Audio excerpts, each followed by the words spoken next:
game time, right? Yeah. All right, I suppose it's time. Look at that. What's that? The screen. We are I really- live. That is a beautiful screen. Forgot what it looked like. The fun and interactive podcast. One final time. The series finale, if you will. Once more into the breach, right? Is that what they say? You don't know who's going to live, who's going to die, whether or not our series will be revived by the CW 10 years later. See, my impression was that it was going to end in a church. Turned out we've been in purgatory this whole time, even though Damon Lindelof said that was not what was going to happen. Yeah, you can't trust Lindelof, though. I fucking better be able to. I'm watching Watchmen. Yeah, you can. Let me tell you, a lot of people don't realize he wrote comics. There are multiple comic series that he started and legitimately never finished. Like, they were a 6-part miniseries that got like 3 books.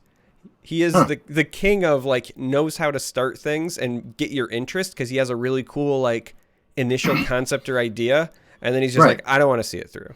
I don't know. I didn't think this far ahead, right? Like, yeah. Oh, that's interesting. What did he write? What kind of comic books? Like Marvel stuff. Like there was this Hulk vs. Wolverine miniseries that I think literally only ever got 2 books or something like that and never finished, and a couple others. All right. It's kind of their MO. I feel like I'm a guest on the show, so I'm waiting for your cues here to be talking. It just feels weird because it's been a while. I get it. It has been a while, yeah. I guess we should say, hey, we're joined by a special guest. DTB, or as we found out earlier, he's called Whatever You Want. Mm-hmm. What's going on, people? It's nice to be... I feel like this is a good crew to send off both Fun and Interactive and Legends in general with, because like you guys have been making YouTube content since the beginning. Since the beginning of YouTube. Now. Since the beginning of YouTube. Yeah, since the beginning of YouTube. That sounds seriously, like bullshit. But... decade combined is pretty close because I just looked up my first Legends video and that's over 3 years old. So, and I was doing stuff before Legends.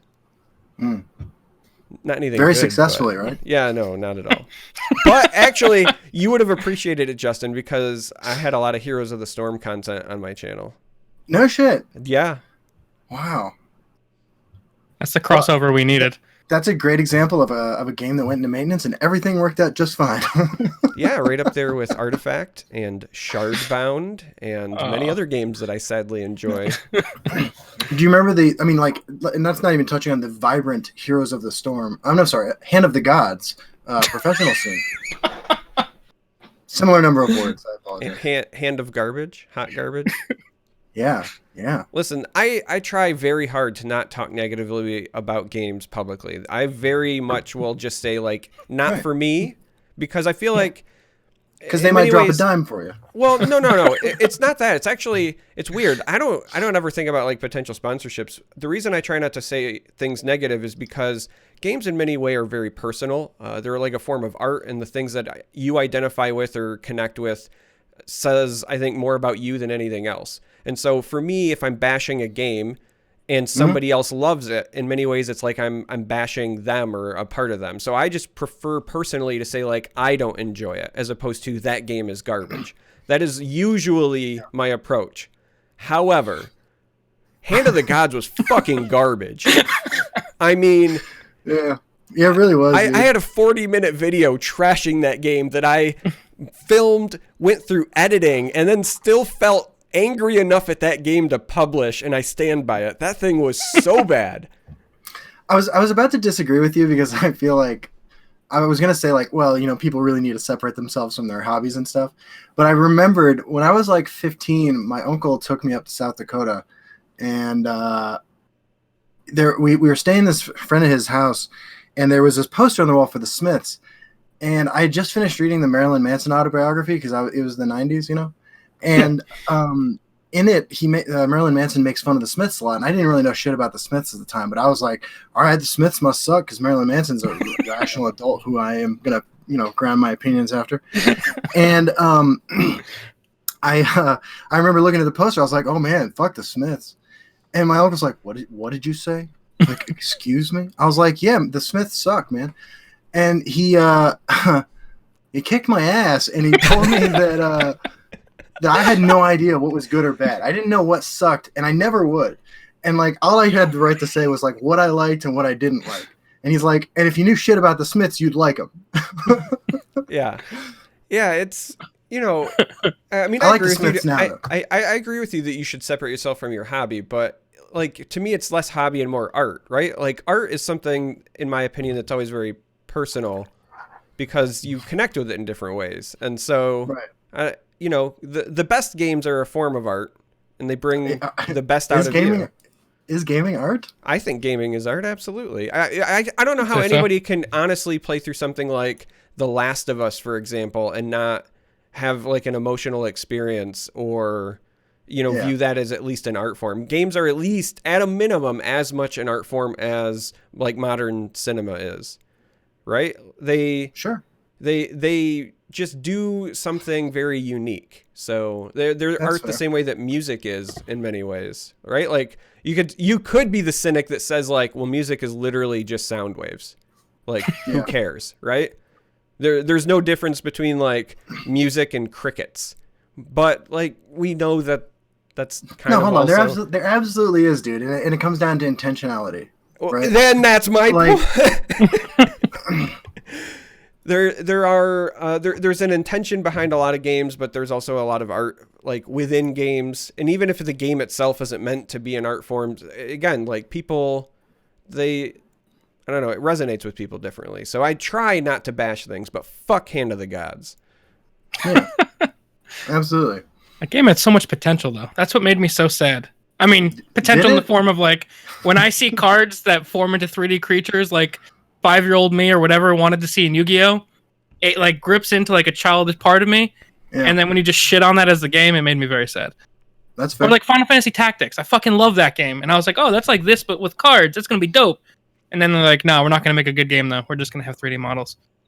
That's fair. Dude, I'm telling you right now, when Nintendo catches up with us in the future and they finally come out with the VR Pokemon where you like literally you use your VR thing to like throw the imaginary ball and summon Pikachu and it looks like it's right in front of you, I will lose my mind like a 6-year-old child. Like I'm not even joking.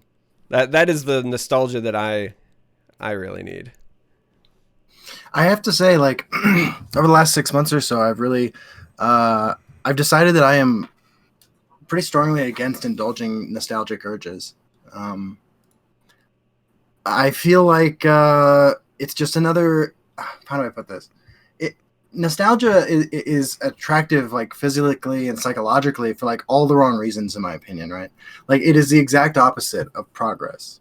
It feels to me like an admission that things aren't going to get better when you do something because it reminds you of something you used to enjoy. I think it depends, though. I think if you're in a good state where you're going for nostalgia just for the memory purposes and not so much as a, I guess, coping mechanism, I think it's a little bit different in that state of where, like, if you have your own healthy hobbies or your own healthy lifestyle going on and you don't necessarily need to fall back on nostalgia, but you can do it. I think it's a little different. Derek, do you remember when we were it was the trip when we went to Maryland to visit Bethesda. Yep. And there was the really cool dude, the tall guy that we later saw again in Seattle. Yeah. And we had that conversation at the Thai restaurant about the Star Wars movies. Yes. And he's like he told us that he had come to a realization recently that he was really angry because he like one of the new Star Wars movies came out, he didn't like it. And then he had this realization that this movie wasn't for him, and it wasn't the fact that he didn't enjoy it anymore wasn't going to rob him of the experiences he had previous, but that he was a different man now, right? Like, and that there was no problem with him like not enjoying the Star Wars movie and not indulging that fantasy of like being a 13-year-old again and seeing whatever film, was out at that time and having that experience, and I've really thought a lot about that since then. And it's sort of informed, the line of thinking I went down where I just started really just sort of abandoning like things that I was holding on to because they reminded me of the few great moments from my childhood. And I personally, I'm happier since then. Yeah, it's Morgan. Morgan, that's right. I referenced him briefly in the goodbye that I wrote on Reddit because he's also the one that we talked to about the sentience of pigs and many other things. Yeah. Yeah. Morgan's a good guy. I'm not putting a shoe on my head, by the way. I don't have any shoes with me at the moment, but this is You live. could put a cat on your head. I see a cat in the background. Selena's laying on my jacket. Yeah.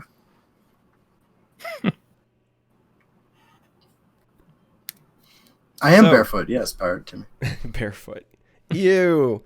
So, big news in the Legends community, right? Let's make this feel like it's an old cast. We got some new cards. We should all be super excited, right? Tamriel Collection came out. It's totally going to shake up the meta literally forever for the rest of all time. The one that gives everything a rally or whatever that turn, I have to admit, like I saw that, and rally has always been a really satisfying mechanic for me when I was playing Legends. Like I don't know why, I just found it very like it made playing aggressive decks feel fun to me. That one looked cool. Do you know why that one worked for you, Justin? I can tell you why. I'd love to know. Because I've identified you as a player a long time ago, and that your goal is to just have interesting moments along the way. And rally, for somebody like you, tricked you.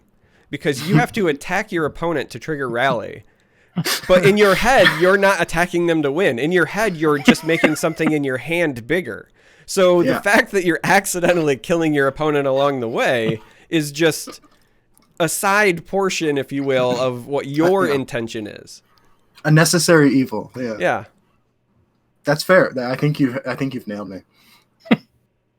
I'm definitely very experiential, in terms of like what I'm enjoying, and like I want novel experiences, and that's one of the few things actually throughout my life that's remained constant.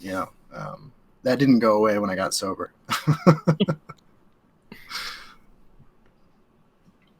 So yeah, Legends is ending. Legends is fucking ending, huh? Yeah. God, it's really challenging because I don't even know where to begin to process this experience. I know I sent you and Christian a message, right? Like yesterday, I was like, wow, this is hitting me much harder than I thought it would.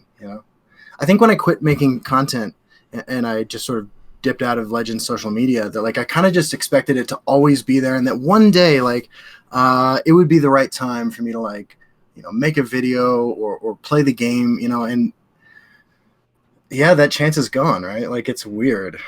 I mean, you can always dive back in. I've already made some jokes about how, June of 2020, I'm going to finish number 1 on the ladder because I'll beat out the other 4 people.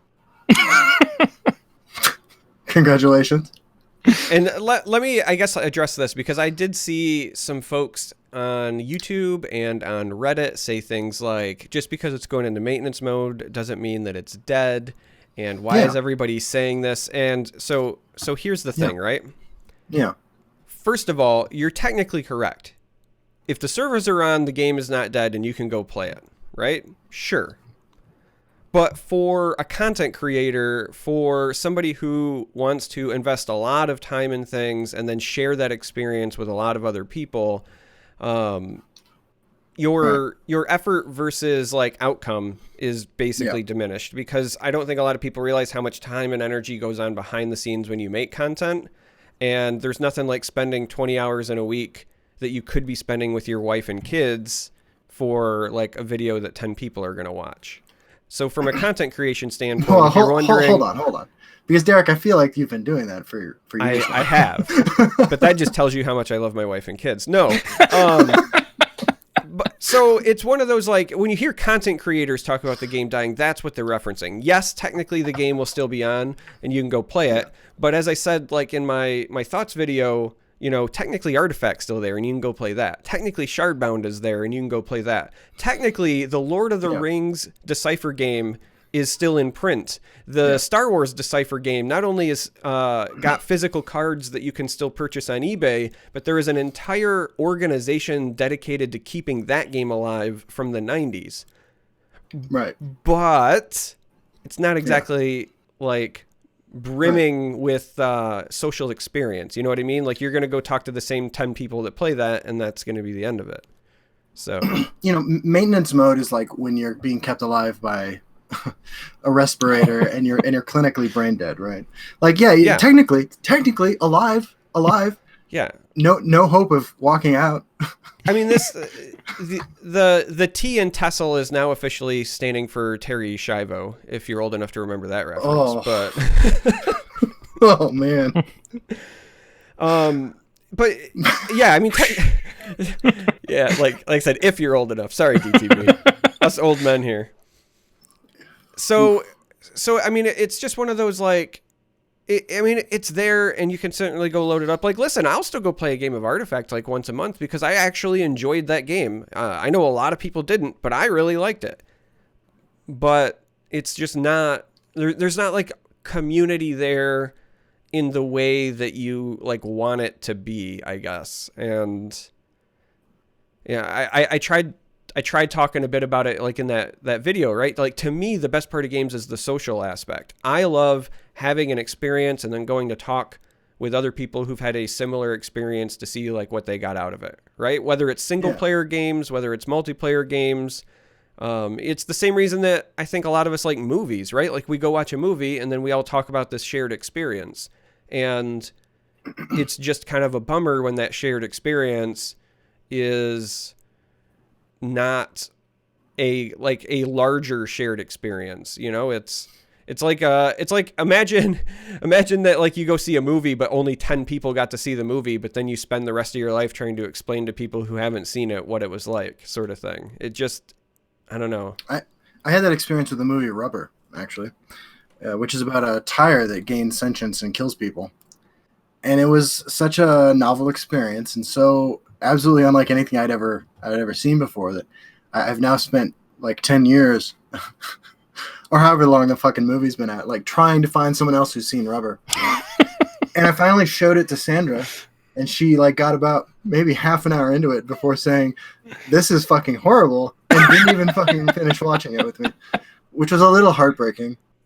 Well, because it sounds like a worse version of Maximum Overdrive. I don't know what Maximum Overdrive is.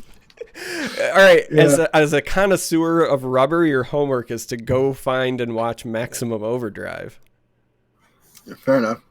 It's based on a Stephen King story where machines come to life and terrorize people, and like the main bad guy is a semi truck with a Green Goblin face on the front of it that chases people down. But it seriously has like lawnmowers go rogue and vending machines spit like cans at people. And it sounds like a it's Transformers got Emilio fanfic. Estevez in it, right? If you really want that like 90s, 80s feel, it's got Emilio Estevez in it. Like for people for whom Christine was not enough, we bring you Maximum Overdrive. Something like that. So you went from Christine up to Maximum Overdrive, and then they're like, let's go back like less than Christine even. It's not the car, it's the tire. Holy shit. Morris Snack, Thanks Killing. Sandra and I talked about that movie on our first date, actually. Yeah.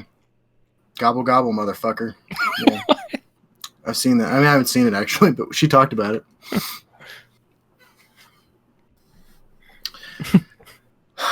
I think that it would be easier to process this experience sort of like between the three of us and alongside chat if like we like worked through like, I don't know, some sort of timeline maybe. I don't know, because I feel like I have feelings about this that I need to get out somehow, but I'm not. I'm really doing like this sort of deflecting thing right now. Like I'm just dancing around the issue, swearing a little more than usual, and like making inappropriate jokes, you know. And I feel like there's something about the end of Legends that this community could really use like an experience for that. Like we're just not delivering right now. Well, yeah, I mean, we can. I plan on doing some reminiscing for sure. Yeah. So we can do that. I mean, I assumed that you were on your best behavior, Justin. We've made exactly 0 Russian jokes so far, which is pretty. Yeah. Not. It is unusual. Yeah. Well, I mean, I'm sure we'll get to it. I don't want to. It's because we've come to the realization since we've been away that it was not Russia. It was apparently Ukraine. Oh God. That has been interfering. You know, in you're our totally elections. right. You know, we were see that's why we didn't make the references. We didn't make the reference. We've been wrong this whole time. That's because you guys are Ukrainian plants, and that's why Charmer went to cast over there. As the only one who's been to actual Ukraine, you're not wrong. Right. Comrade. Yeah, I mean, thank you, intellectual giant Devin Nunes, for clearing this matter up for us.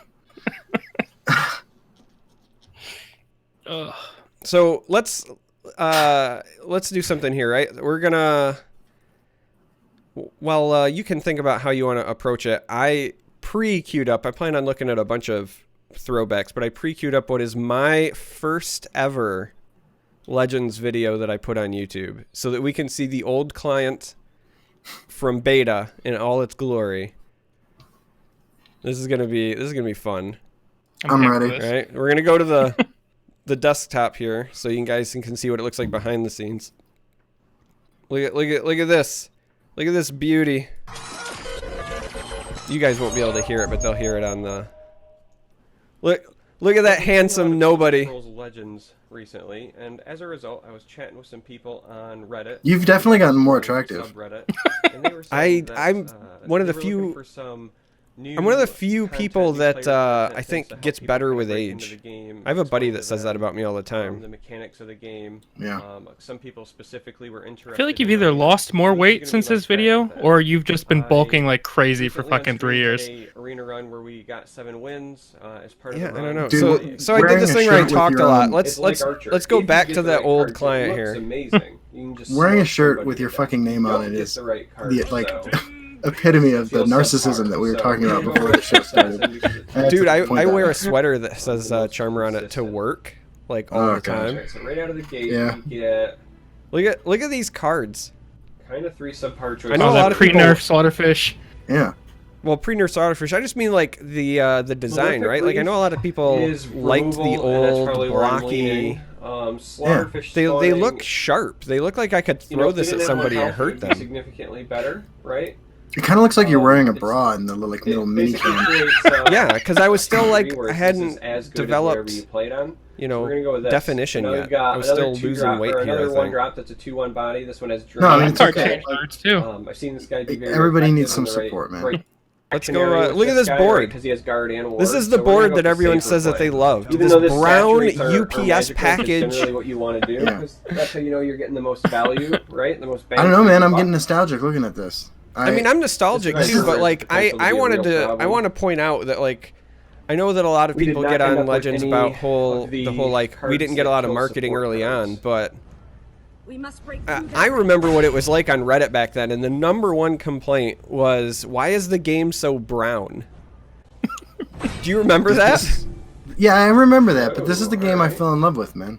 Well, this is why I like playing in a reactionary fashion when possible. Some pro moves, by the way, by your opponent. Oh yeah. We know that we're gonna end up cracking 2 runes. Not to mention, like to do that your deck is just phenomenal. And then we're gonna respond. This was a pretty good arena run. Like this. So now, look at this. I was pretending that hard removal just didn't exist in Spellsword then. Our investment. Thankfully, he's. Oh, this was also back in the day when like they didn't have approximately 47 different cards that cost 2 or less that could kill your whole deck. There is execute. Yeah, in, look at that. Willpower. I think a reasonable place to start, like talking about like my experience with Legends, maybe all of our experience with Legends, is by observing at least. Oh, I love it. It recommends a video of mine next, by the way. With but I need to go find old Justin in the. That's suit. Up next. That means that you're in his playlist, Justin. But I want to say like the core set for this game was absolutely fucking genius. It's phenomenal.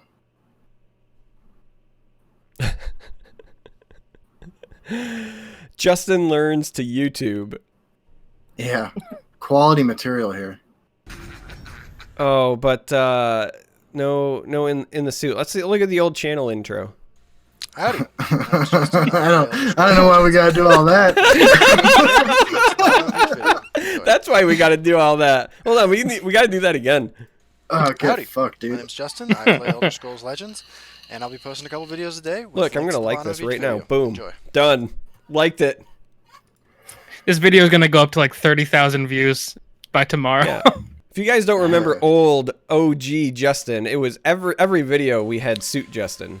All right, Yeah. here we go. There was Look a at lot this of at ties. number Everybody, 4 we're legend. gonna hop on the ladder here. Currently I was sitting so at like 4 legend. overwhelmingly insecure about Play putting another myself game out there with on the our internet scout like this that ranked like I deck. hid behind We're that on tie. rides Like again. I didn't need to wear a fucking tie back then. Like it's not like my job required it at the time. Opponent is I was just so Terry terrified, and like it gave me a Content. small amount of confidence that I needed to Untouchable. like go that extra step. It's a great movie. But you do like feel better when you dress well. Playing against Archer. Yeah, Like you absolutely. get a This little is boost. probably a match a lot of you are Right. interested in. Fucking Giving OG the Ram Charles Scout Reaper, boy right obviously, here. Alpha one is best on turn 1, so I'll keep that. Yeah, Charos Reaper, man, I love that card. Let's go find some early DTB stuff. Oh god. I only showed my early legends. Like if you want to see my early stuff, me playing League of Legends. If you go back far enough, you're gonna dip into the Pokemon world. I did have pre-Tesla YouTube for like a month. I had a bunch of pre-Tesla stuff where I'm doing all sorts of shenanigans. It was like a year of Pokemon or so, and then I just completely fucking quit YouTube because I was like, this is garbage, I'm out. And then Yeah, I've got Tesla came into my Here life. we go. Here we go. First This is Legends extra video. bad Yo, for what's me going on, too, guys? because like you guys were experienced card game players. Kind of doing over If here. you go back and watch these videos and like, Legends, if this I isn't look your like I'm thing, playing go ahead and blindfolded don't 'cause I have watch the no video. idea I'll what be offended. anything It does. will not interrupt Pokemon. Bro, I content learned at how to all. play Magic. It's just something Wait, that I wanted to upload wait. since Hold it's on. something I Hold want on. to You play. guys can't hear it on your end. I over got to here. replay this It's because gonna I be just Elder heard Scrolls Legends. DTB say it's If not this going to isn't your interrupt thing, Pokemon content Go ahead and at all. don't watch the video. I will be offended. It will not interrupt Pokemon man. content at all. I'm a fucking It's just liar. something that I wanted to upload since it's something I want to play. As you can see here, I've only played the first. The funny two thing is, I think I only made so like it's 3 or still 4 more teaching them how to Pokemon play the game. videos after this. This one was very basic. You were nothing just fucking new to hooked. it. This one, they first introduced the lane concept. I which did guess play I'll this talk game about a when I get fucking to ton when I first started playing. I recorded this like all day because I was unemployed at the time. It was just constant. God, dude, there's so much more gray in my beard now. To go back Yeah, there again, but- You're looking Sure. distinguished though.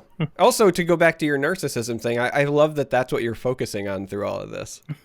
yeah. Well, like I'm pretty upfront about my personality disorders.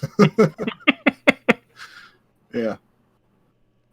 Thank God you stopped playing Pokemon, says Mary Wall of Storms. Hey, Absolutely. a lot of the people I used to make content with back then are like fucking 200K subs, Yeah. Yeah, and I'm Pokemon here took like off. my game's dead. Pokemon took That's off, fine. right? Like,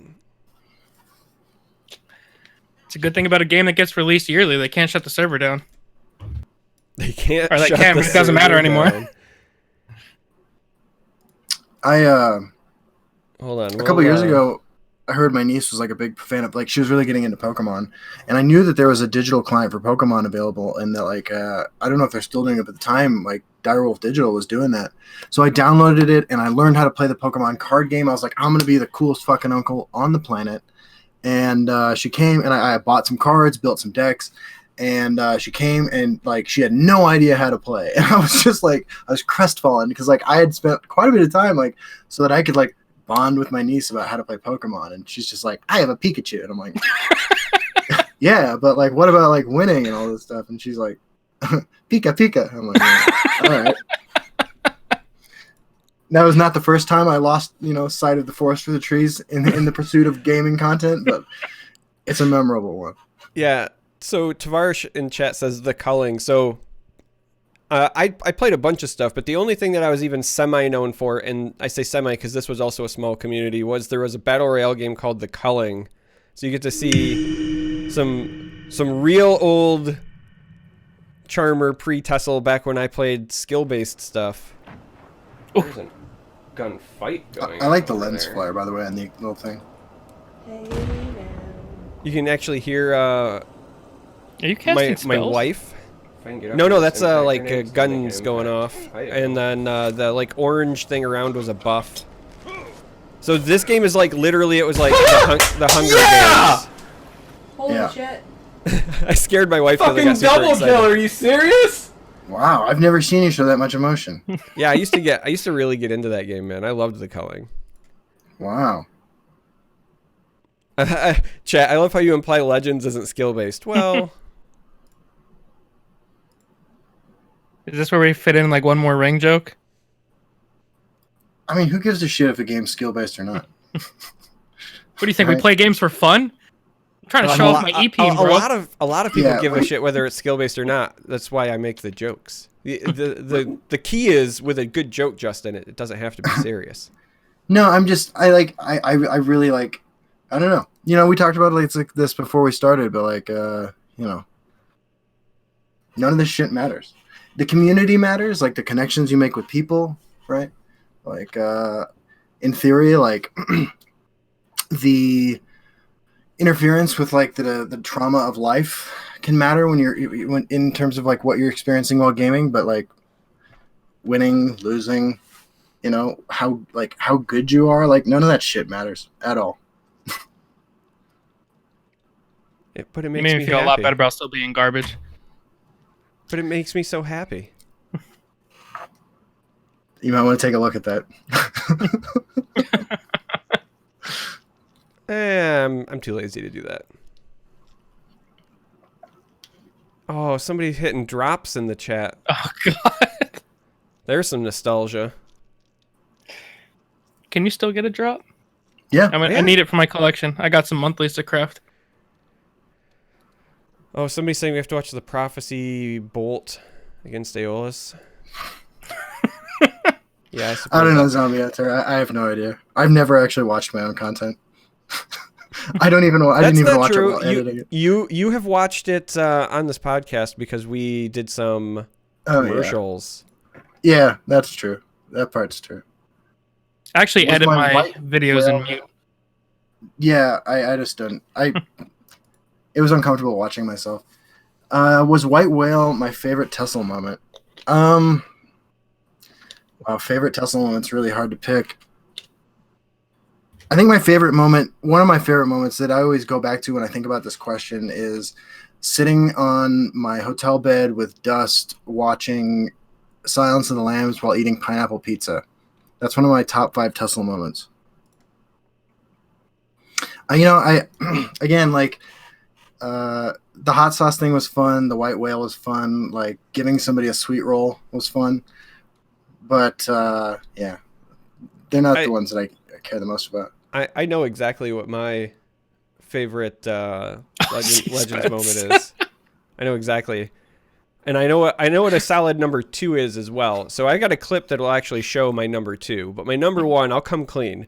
So when we were doing the very first Master Series out of the studios in LA at ESL, we were doing the qualifiers.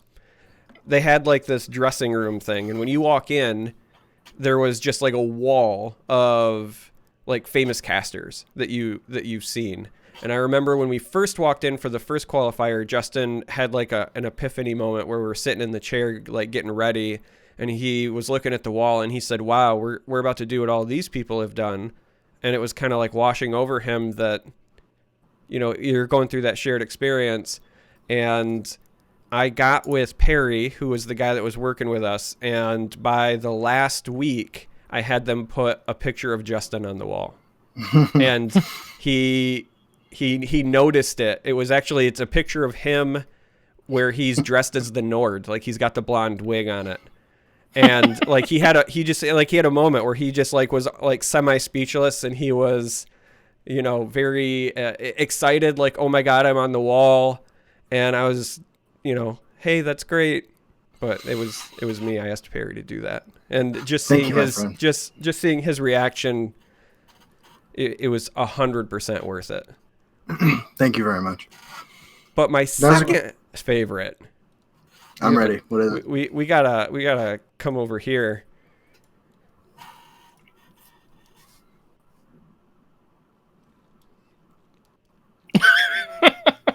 Oh yeah! Oh my God, dude!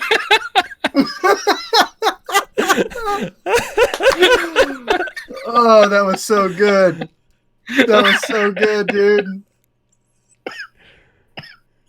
Oh, it's beautiful. Oh god.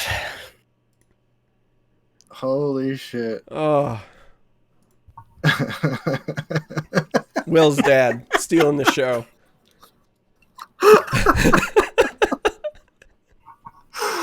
Oh, it's so amazing, man. That is so amazing. Get off that heat. Whew. Wow. God, dude. DTB.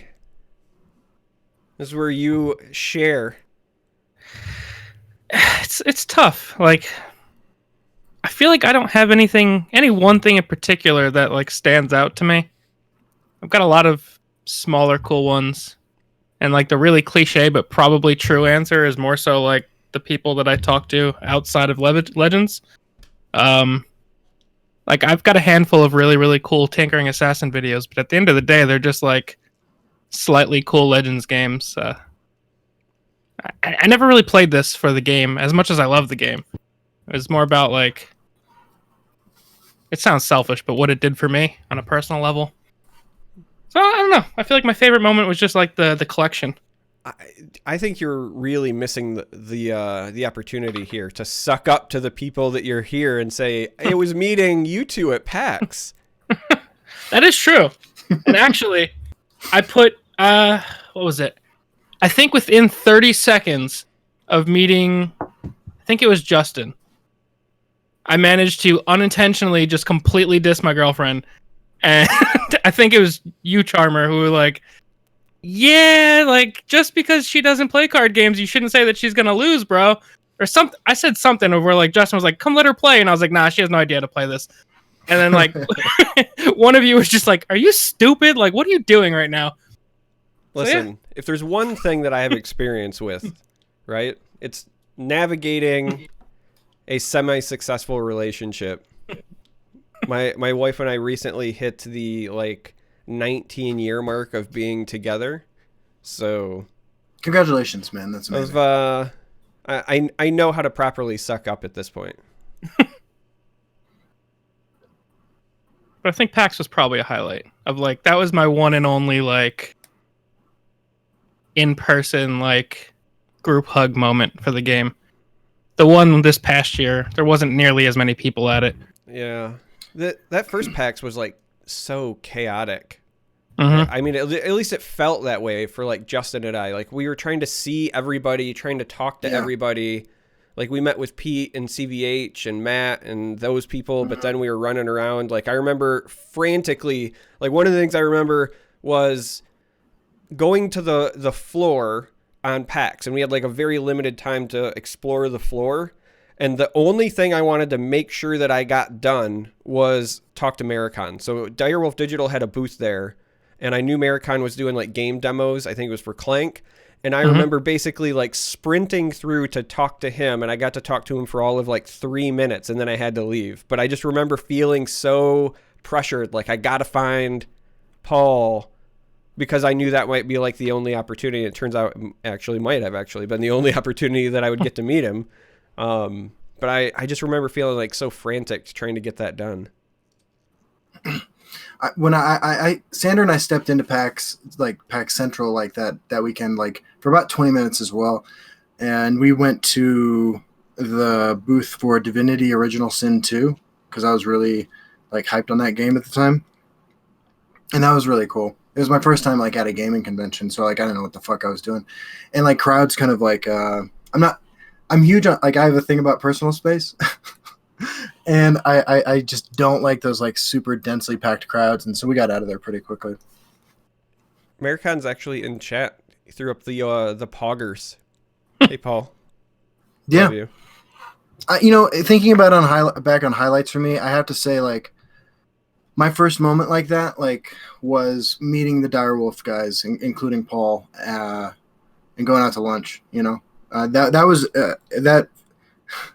that whole experience has like really floored me.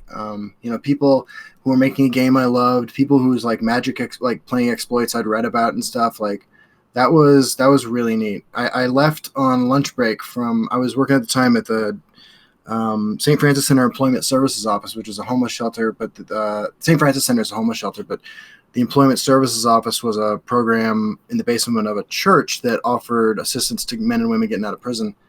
And I skipped out on lunch and went down and hang out with them. And, I'll never forget that day. Like, it was really, again, like, to receive, like, recognition for, like, the work that I was putting into the channel, like, in person was so much different than, like, comments on videos and likes and subscribes and blah blah blah. Like that was the first like real moment for me in this whole process. Some folks in chat want to know what your favorite cards were. You should have this down. This should be easy. Yeah. I mean, Desperate Conjuring has always been a real fun one. Hell yeah. Yeah, I'm a big fan of that card. I don't know, Red Brahmin, Iron Atronach. The classics. What is it for you, DTB? Conjuring, Barrels Arch Tinkering, and before they absolutely fucking murdered my boy, Falkirth the Filer. Fair. Rest in peace. I answered this recently for like the Reddit interview thing, but it's Falling Wizard for me. And then that was a card. Yeah, I had to think about that one for a second. Falling Wizard, and then the best part was CVH fell for the bait because we were talking about it on one of the Bethesda streams where I was a guest, and it came up, and I said, "Yeah, it's Falling Wizard," and CVH totally took the bait, and he's like, "Oh, hey, Charmer, why is it Falling Wizard?" And I said, "Well, it's because it kills itself." And CVH does not know how to handle dark humor like at all. He does not. So like. Oh, the number of times I feel like I made him feel really uncomfortable in person is higher than I think people would realize. Yeah, I remember some of those moments. Yeah, I think people forget how young CVH is at times, so it's pretty easy.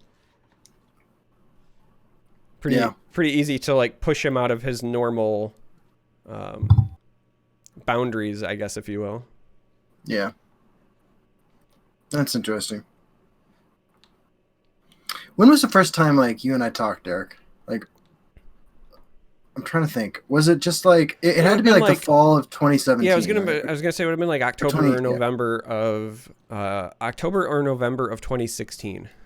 Yeah, because it was before the Madness.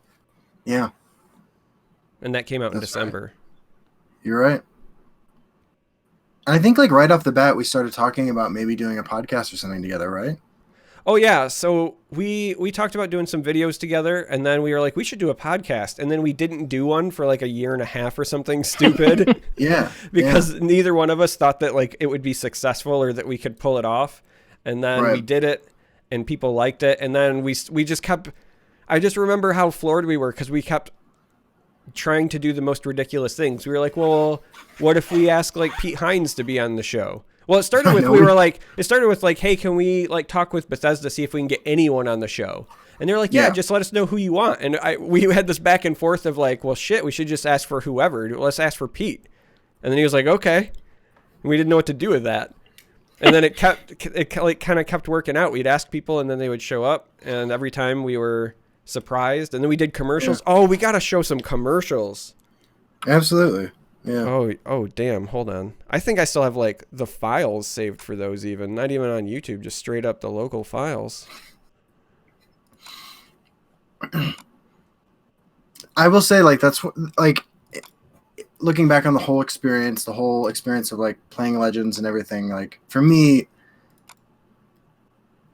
the growth that I experienced by putting myself out there, making creative content and like getting silly and like was one of the like most important parts of all of it, and I gained the most from that. When I was a kid, I really wanted to be like a magician or a musician or like some kind of entertainer, and then like life obviously went a different direction, and this was like a chance to like sort of reclaim that sort of energy and put it out there in a way that like I'd really kind of like resigned myself to not ever having an opportunity to do. And it was a blast. And I know that all the content was like just like the most juvenile, like unprofessional stuff ever, but it really, it was something I needed to say, you know what I mean? And getting it out there is something I will always like value. You're going to call also, I was just one last thing. Sorry. I was also thinking about how when we were talking about the podcast and even after we started it, I had never listened to a podcast before in my life. I was going to say, you're going to call this. Hi, guys. Hold on. Well, hold on. We gotta get it on the screen. You're gonna call this juvenile and unprofessional? This beauty of a commercial? Man, I've lost some guys, weight. Brett and Mage here, the meme specialist. Now I know if you're like me, you've spent a lot of time on the ladder lately, and you've been thinking to yourself, what am I gonna do about that nasty Parthenax? That Parthenax that gets into everything.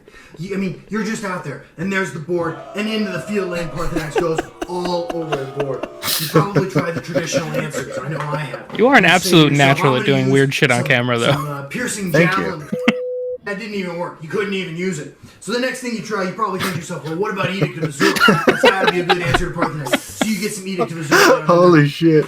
And That then you picture go of to clean Celine things is an up, and you emote just get the from mess my everywhere. channel. It just spreads everywhere. The Parthenax goes everywhere. You can't do anything about it. Soul Tear comes. Parthenax is back on the battlefield again, and he brings all those super annoying shots with him. Well, This is also more Fortune editing does than I've ever brand done new on my answer. YouTube channel in That my answer life. is banish. This is back before I highly Sandra had recommend enough. banish. One spray of banish onto the Parthenax, and you're gonna be able to get that thing right off the battlefield. You take your creatures, Oh, you my take your banish, and then suddenly it's gone. It's so gone. sad that this doesn't work this way There anymore. is no Cast more into Parthenax. Time got nerfed Parthenax into the has been ground. eliminated. Did This it is really? false advertising. Even though I am the fantastic Brett and Mage meme specialist. What you really Yeah, need to apparently do it is was try it out for using yourself. Coming some soon to a set substances near not you, approved by the Banish. FDA. That makes sense. Oh. Oh, wow. Well, that was for Memory Wraith. That wasn't even our Cast into Time one. Oh my god. Hold on, I got a bunch of these in here. Thanksgiving. Holy shit. It is a celebration of all that we are God. thankful for. Time to start the letter to So my often, boss explaining what I gather did with this family weekend. and friends to break bread together on this day. But as Why we don't I list the remember many this? things for which we are thankful, so few of us That's think the about where the direwolf meal meeting. we are served actually comes from. We don't thank the farmers who grow our food.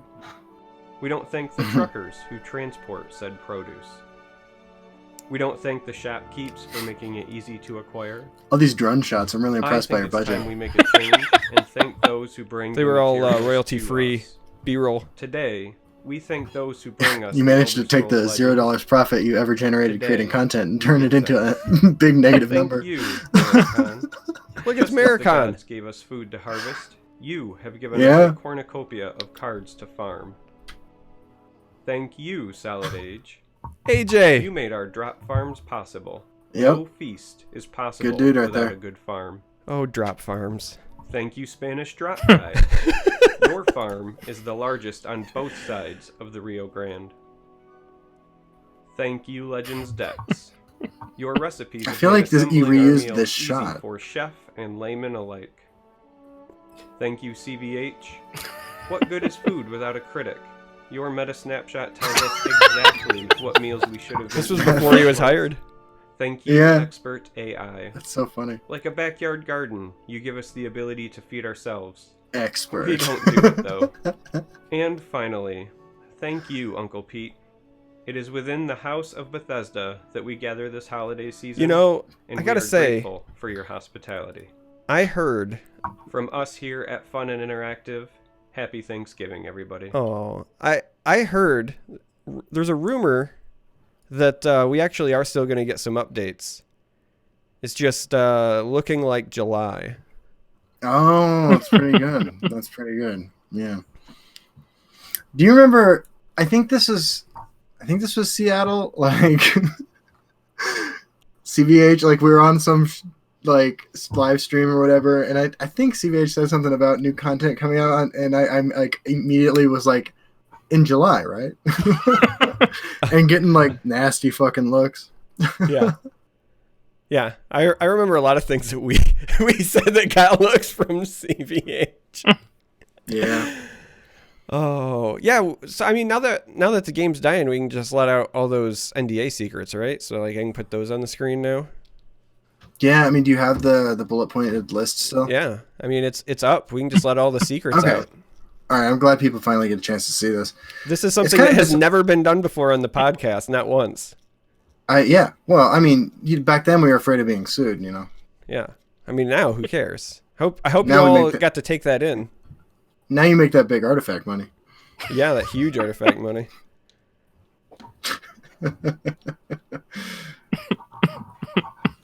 Yeah. Oh God. Let's see. Oh, there was a request for this here. We'll turn this one back on.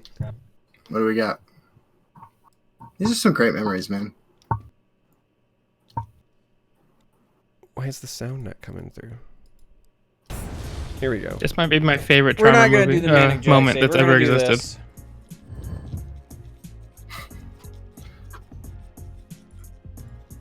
I'm ready. She I feel like deserves I know to what win, happens and if here. I'm going to win, it needs to be.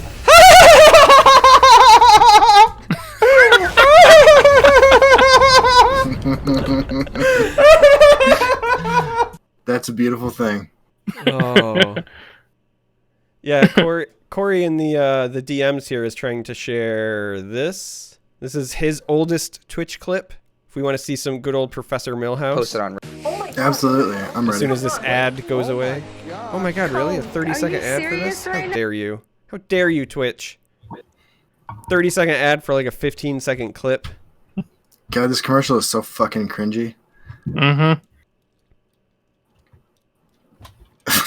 Yeah, it's a bunch of people really excited about Coke. It's like the 80s.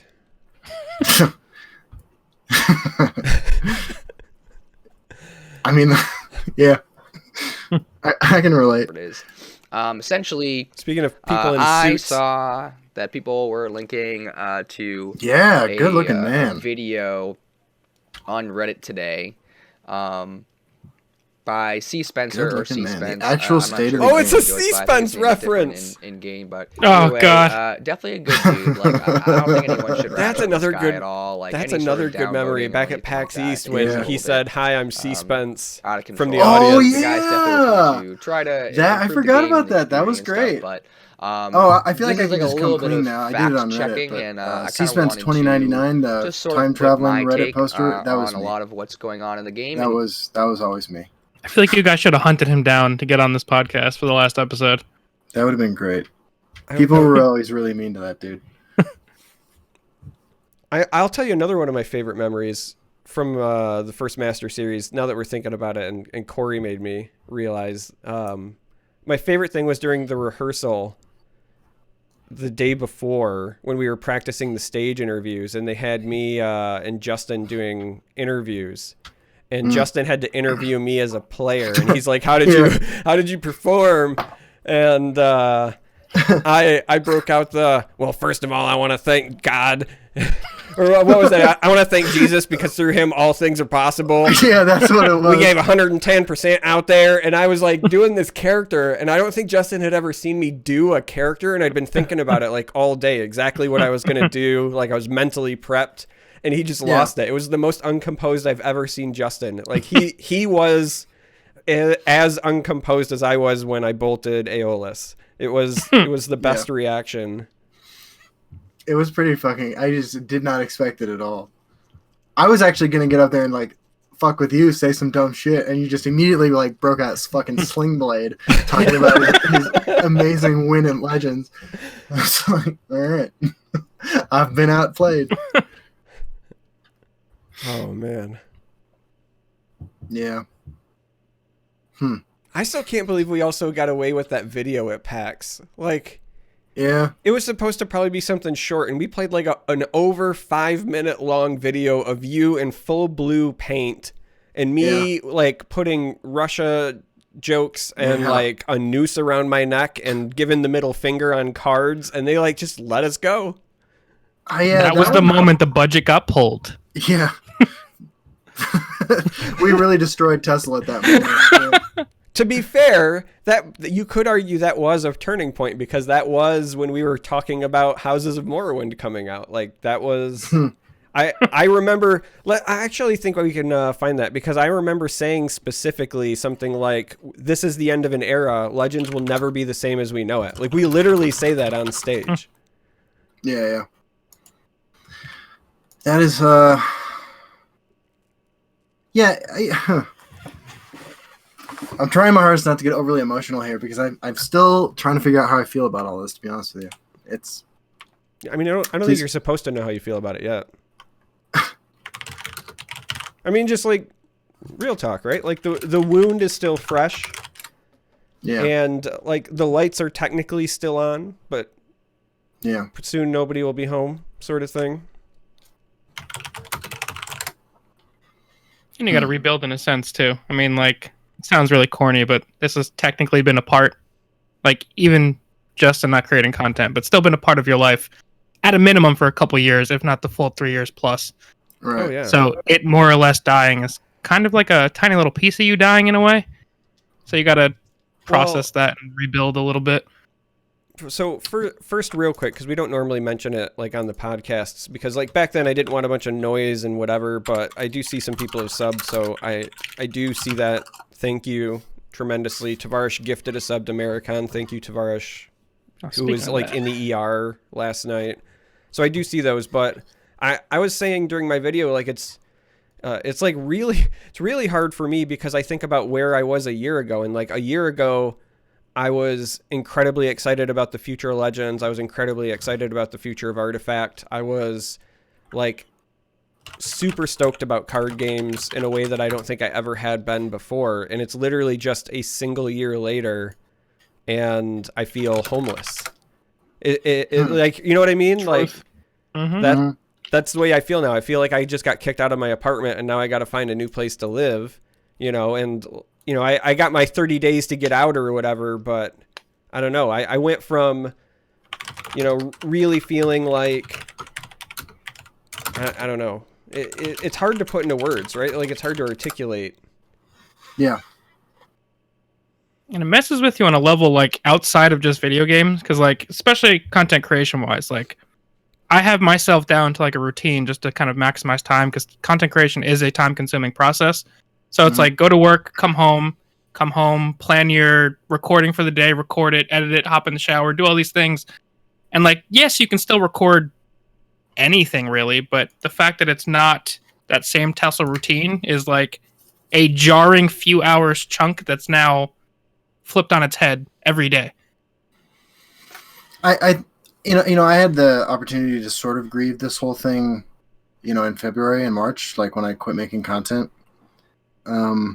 Which is why I was so surprised, like how emotional I got, like with the news this weekend. But on terms of like what it does for your time and stuff like that, like I have to say, like my life improved dramatically when I stopped making content. I made several advancements professionally. My marriage improved. I lost weight. I mean, like.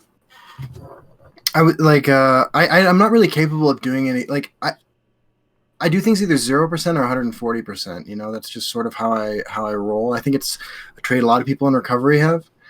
And I was putting way too much of myself into the YouTube stuff and the streaming and stuff when I quit.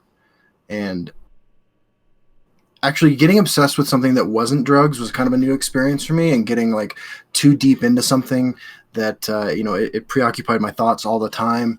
Like I'd only ever had that happen with like cocaine and heroin, you know, so like having that happen with something different actually was something that really taught me a whole lot of really interesting things about myself that I wasn't able to really process or like understand until after I quit.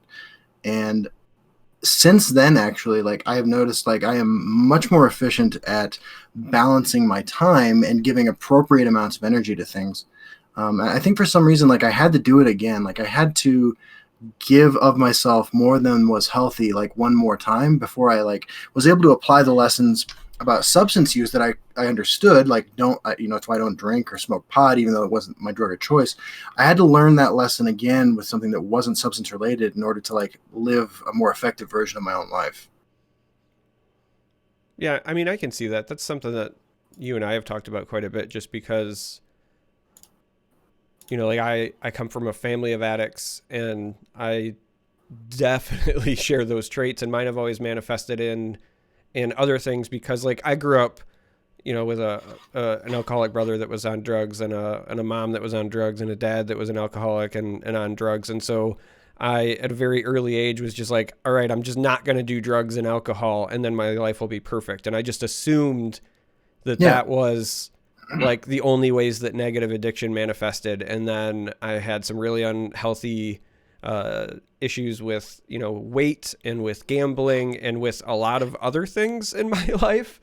And so it's one of those things that I know exactly what you mean, because you don't think about, addictive traits being necessarily a negative unless they're the things that people don't treat addiction with the same seriousness unless the addictive thing can kill you or you have to suck dick for it. And if you don't have to do those two things, and people are just well, whatever, it's not really an addiction. But I don't think they understand how it can impact your life in those ways. So no, I agree. I get it.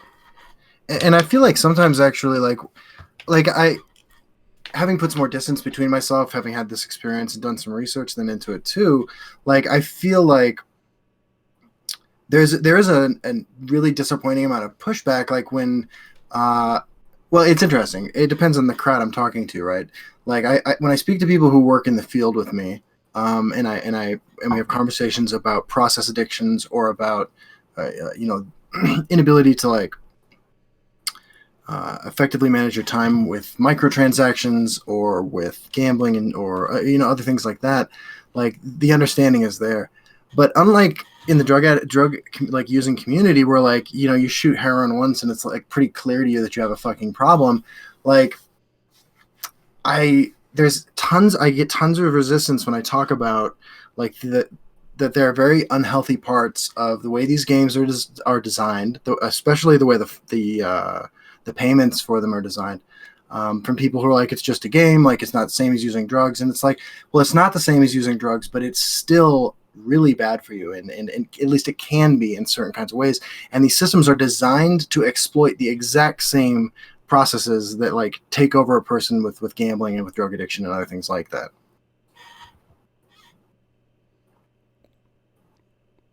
Target the whales, nuke the whales, except for instead of nuke them, it's shake them down for all their money. Yeah.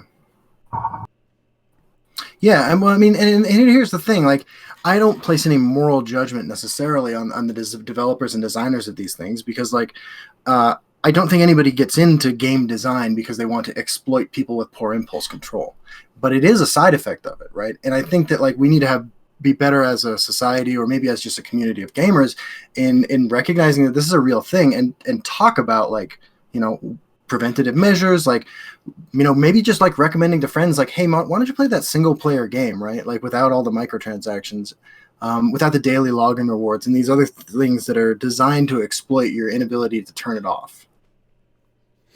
Yeah, I mean, you can see the differences between what I think are ethical game practices and not. So you're probably not familiar with it, Justin, but there's a series of mobile games that fall under a genre called gacha.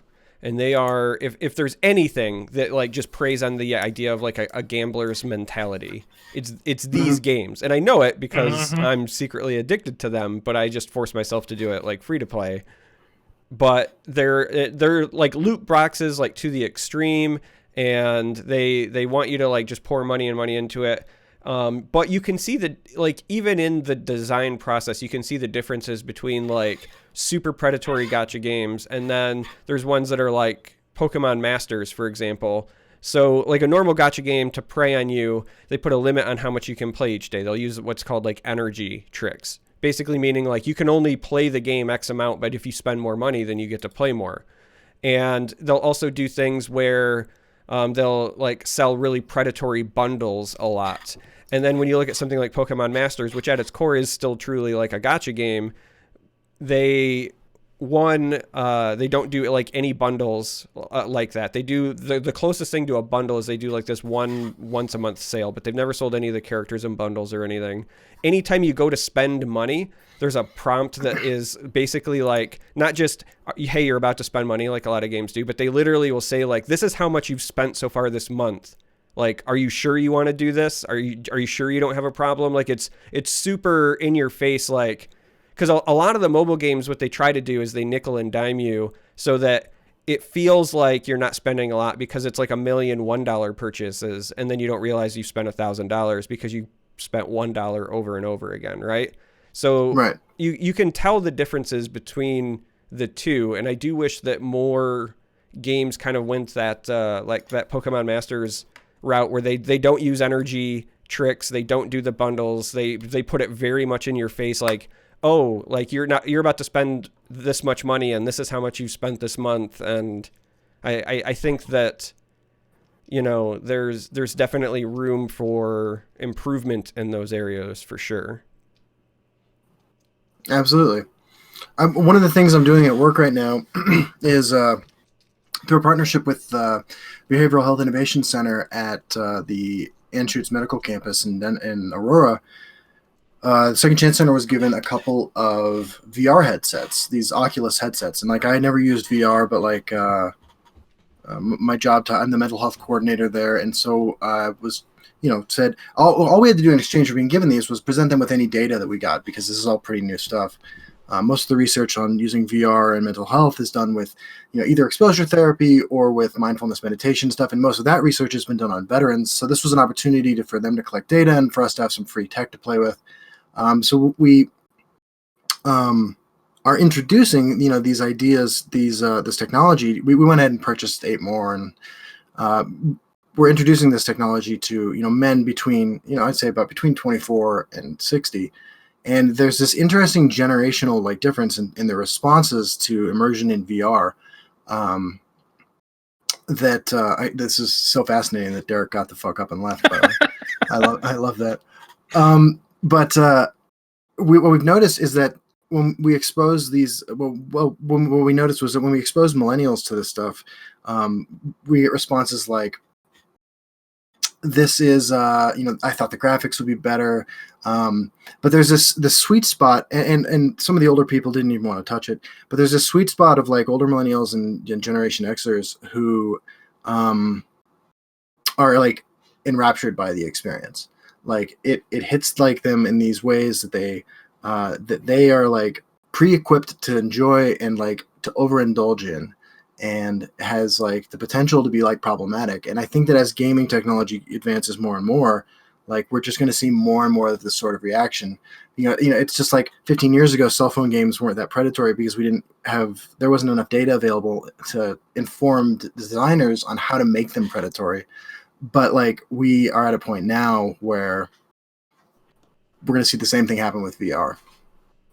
And frankly, it's scarier because the opportunity for immersion and like obsession is so much greater when like you have this fully like, you know, full sensory experience that VR can offer. I mean, I told you before, give me Pikachu. Well, right. Gengar, but I think it's a two-way street though. Like the exact same sensations you were talking about. I mentioned, I kind of just hopped into your conversation. I think you were talking to Jason about it, to mention my senior project when you were talking about getting those headsets and being able to see like the reactions people had there. I kind of thought the opposite channel, whereas like you were talking about the door getting opened for preying on people. I was kind of thinking of like, if you can tap into that same section of addiction or whatever and latch onto it, I think it's also a good area to start looking at treating it. But the unfortunate situation of just the world in general, and I feel like probably treatments for things in general, is you're always going to be lagging behind the negative. So whereas like once people figure out how to get people addicted to VR, you're going to be years behind people learning, oh, but here's how we can treat that as well. Right. So you wind up kind of like this wild goose chase, but I do think that there's tons of potential there. Just having worked with it and been in it, I think it's it reminds me of the quote, right? I don't remember who said this originally, but I've heard it paraphrased a million times, which is something along the lines of like we've reached a point like where our technology is like far exceeded like our humanity. It's true. Chaos Theory CCG says, I had a Baconator yesterday, can confirm addictive. On a lighter note, Burger King has recently started selling the Impossible Whopper. And I'm not a guy who like really has eaten a lot of fast food for a long time because I don't eat meat. But Burger King has managed to make a customer out of me, which is kind of interesting. Dude, the Impossible Burger is kind of delightful. Like It's we have a wonderful, couple, yeah. we have a It's couple of restaurants that serve it locally, and like it's a good burger. Yeah, I agree. They sell it in grocery stores too. It's just like a ground beef package. So my girlfriend and I have started replacing that for taco night. Yeah. And Yeah. I mean, it's not much healthier than beef, but it, I guess, No. feels more responsible to my girlfriend. I don't particularly care, but you do what the boss wants. And as a notoriously picky eater, it passes. It passes the test, and I am a picky chubber. Yeah. It's been nice. I don't know. I mean, I don't want to get like too far down a rabbit hole of like thoughts that I've had about gaming over the last 9 months, but I have to say, like, after leaving Legends, like I looked for other games immediately, like an addict, right? Like, and I know this is not exactly an addiction, but like, I was looking to fill that vacancy in my life for a while, and like I looked towards other games, and so I jumped into other online communities, not to make content or really even to say much, but just sort of to learn about what was going on there. And like I've just continuously been disappointed, to be honest with you, with the dialogue, the level of discourse in like most online gaming communities. I have to say it's been pretty saddening. Yeah, it's like being really excited about social studies in high school, and so then you go on the internet to talk about politics, and then you find out what it's like. Right. You know what? You say oof, but that's kind of the way it is, right? It's like being really excited about Pokemon, and then you go to like a Pokemon subreddit or something, and you're like, whoa, this was a children's cartoon gang. Like, let's slow down. Yeah. So like, I get what you're saying for sure. Yeah, it's been. I mean, especially and it gets worse like the more interaction like you have with other people, and this is why earlier I was recommending single player games, because like I can't tell you that I have experienced a single game with an online chat feature where I haven't read or heard like just like a litany of like racist, misogynistic, like horrifying like things. It's just been absolute dumpster fire, and like. Yeah, I mean, I think a lot of it is simply due to the courage afforded by anonymity on the internet, but it has been just heartbreaking, and it makes me feel guilty actually for being like such a huge advocate for like the power of online gaming communities and stuff. Because while I think I was a little naive when I started like that push when I was making content, because I think it's actually no different than just about any other kind of community. And I think I sort of put it on a pedestal where I was like, this is this novel thing, this amazing new opportunity to like be the best version of yourself. And unfortunately what I've discovered is that, and this is probably obvious and I just was blind to it, but which is that most people are going to take the opportunity presented by a lack of like participation in the social contract as an opportunity to just be a complete like dick.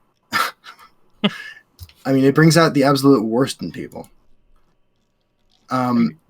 It's who you are when nobody's watching. That's what they say about characters. The character's who you are when nobody's watching you.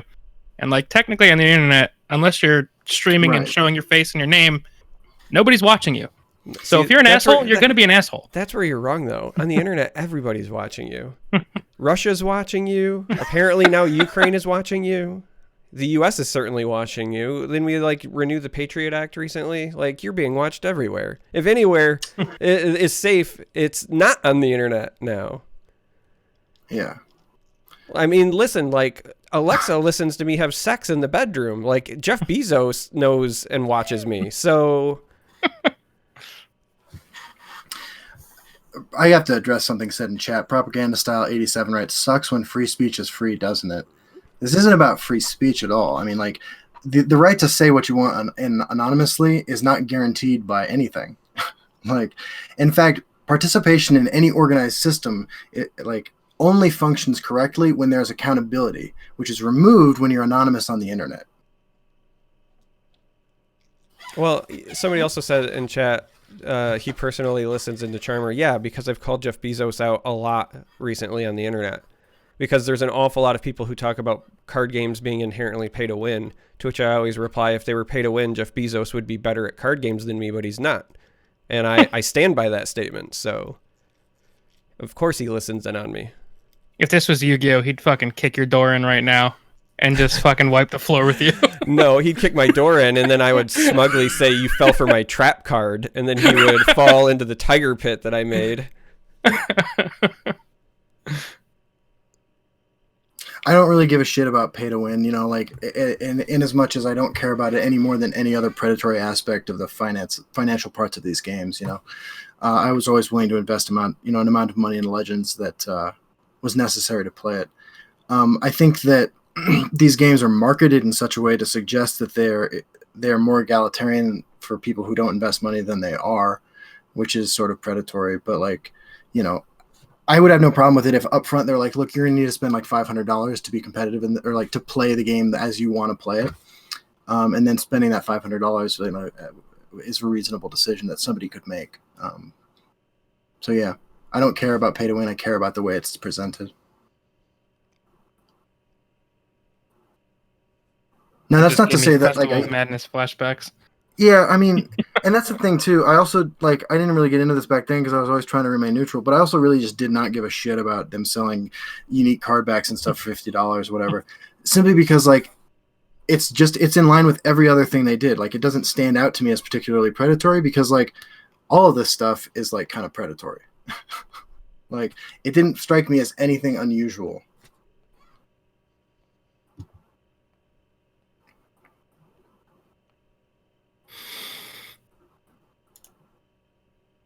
And there's also a huge difference, I think, charging $50 for a card back that doesn't impact your ability to actually play the game is in some ways in my mind less egregious than charging $50 for something that is required to play the game, right? It's interesting because it exploits an even smaller subsection of whales with poor impulse control than generally the game does, but I find myself less personally concerned about it. And this might just be a reflection of my own personal approach to this and that I just don't care. So I might be unable to have a fully rational opinion on this, but I really don't care about the $50 card backs. So somebody in chat asked, did Tessel die because of Invade criticism? And the answer to that is an emphatic no. Not only were things in motion long before that, but you don't decide to no longer support a game because some people are upset on the internet. First of all, let me set the record straight on a couple of things. Let's do this, all right? The people on Reddit take themselves way more seriously than they need to. For all the people who say things like, they should have listened to us. We're the player base. Well, no. Actually, you guys were a tiny vocal minority, and that's it. Yeah. The actual reality is that everyone talks about how they hate RNG, right? And Mundastone is very maligned. You want a little inside secret? The most played legendary card in the history of Legends is Mundastone. Players love it. Your top 100, keep the game pure, I want this, not RNG, and to be competitive folks, not so much. The people who play the game every day fucking love Mundastone. Yeah. So if you think that Invade or RNG mechanics are what ruined the game, I would dare say it's actually the opposite. It's probably that they were trying to appease both audiences and instead appeased nobody along the way. People talk about marketing, but I've said it before and I'll say it again, right? We don't see the internal data. We all still play Legends because that's the game we fall in love with. Justin said it earlier, I was kind of mocking the client, but he said, yeah, but that's the game I fell in love with. And that's true. I fell in love with it too. But the reality is we're the ones that stuck around, but there was an awful lot of people who tried the game and did not stick around. And if your new game experience and your new player experience is not great, you don't market. You don't spend all your marketing budget on something people are trying and leaving. You fix that first. And we know that, fixing things or adding new features for whatever reason during those early years of Legends was taking a long time. And so the marketing just never came. It's a business decision. You want to know why Legends died? That's why. The actual 100% sole reason that Legends is going into maintenance mode is simply it just wasn't making enough money. I had somebody on one of my YouTube videos say how, again, they weren't listening to the community and Invade and blah, blah, blah. And then they were touting how proud they were that they never spent a dime on the game. And all I could think of was you're bragging about the corpse that you helped kill, because they're, at the end of the day, like, the game is going into maintenance mode because it's not making enough money. And if you're one of those people who probably never spent a cent, well, then honestly, you're just part of the problem. That's the reality. If you think for a minute that Bethesda is going to shut down a game that's making them money when they're still making Skyrim ports, you are asinine. Just out of your mind. Bethesda will do anything that prints them money. Yeah. The game is going into maintenance mode because it didn't make enough money. And that's it. They're businesses. They would print a 60-card set where each card literally just read, "Go fuck yourself," and did nothing if you would buy it. Yeah. Games are a product. Yeah, there's yeah. No, well said. And as one of probably a dozen people on the planet who has made more money from this game than they put in, I have to say, like, I don't mind that I spent the money on the game, even though it's ending. I don't give a shit about that. But like the something overwhelming I saw was this like sense of entitlement from like people, like that, like they were owed some like eternal fucking thing because they had participated in this. It's just yeah. Welcome to like late stage capitalism. Honestly, I would have spent more if they had better ways to do so, and I felt like I was getting my money's worth for it. Yeah, I mean, we talked about that. That all goes back to, again, though, right? Like, I was saying the new player experience was, potentially not great. I'm sure they had data that backed that up, and that might explain the marketing thing. But I always think about that very early podcast that we had with Pete, where we were saying, like, hey, Pete, why don't we have premium avatars? Hey, Pete, why don't we have this? Why don't we have that? Yeah. And Pete literally on the podcast said, I don't know. Why don't we have that? And he was like very vocal, which tells me it was a sore spot for him. And I don't, pretend to know the exact details, but it's very clear that that was something that they wanted, or at least that Pete wanted, right? Like, it's very clear that I think that they, from an early point in the game's life, wanted to give us, one, more ways to spend money, but two, more features. And I do honestly, truly believe that they wanted to market it, but they felt like it wasn't in a place that it was worth the time to market yet. And then I just don't think it ever got there in time.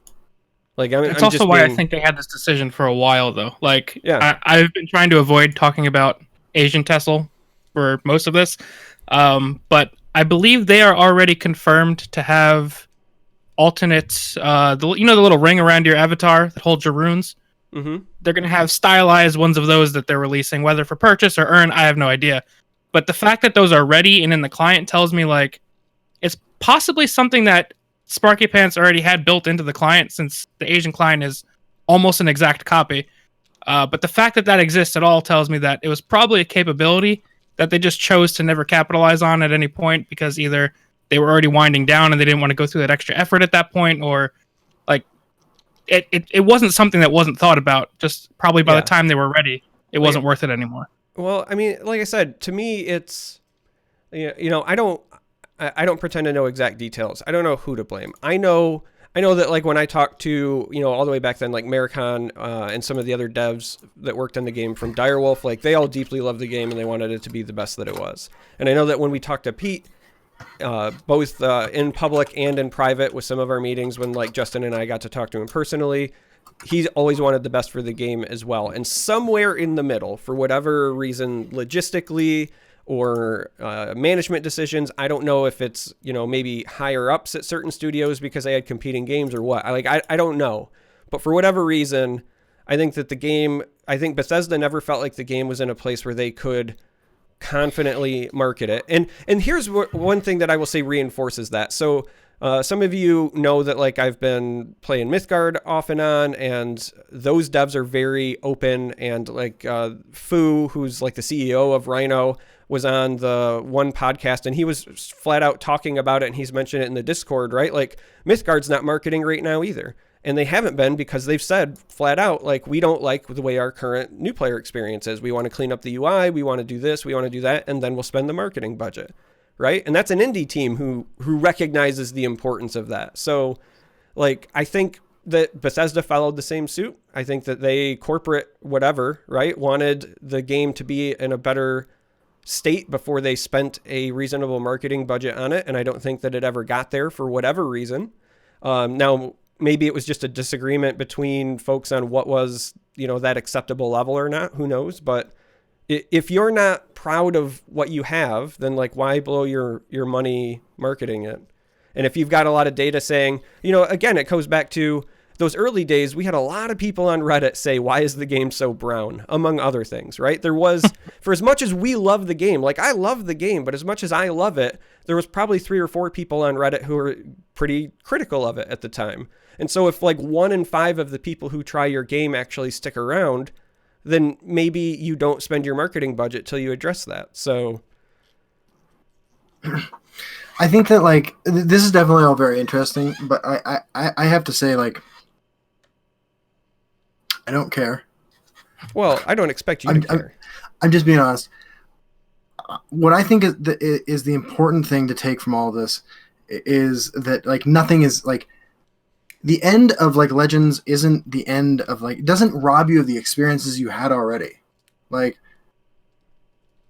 that's it. That's something I had to come to grips with, like when I stopped making content, and like I had some great fucking times, and we all had some great times. Everybody in this chat, nobody would be here today if like they'd hated every minute they had with this game.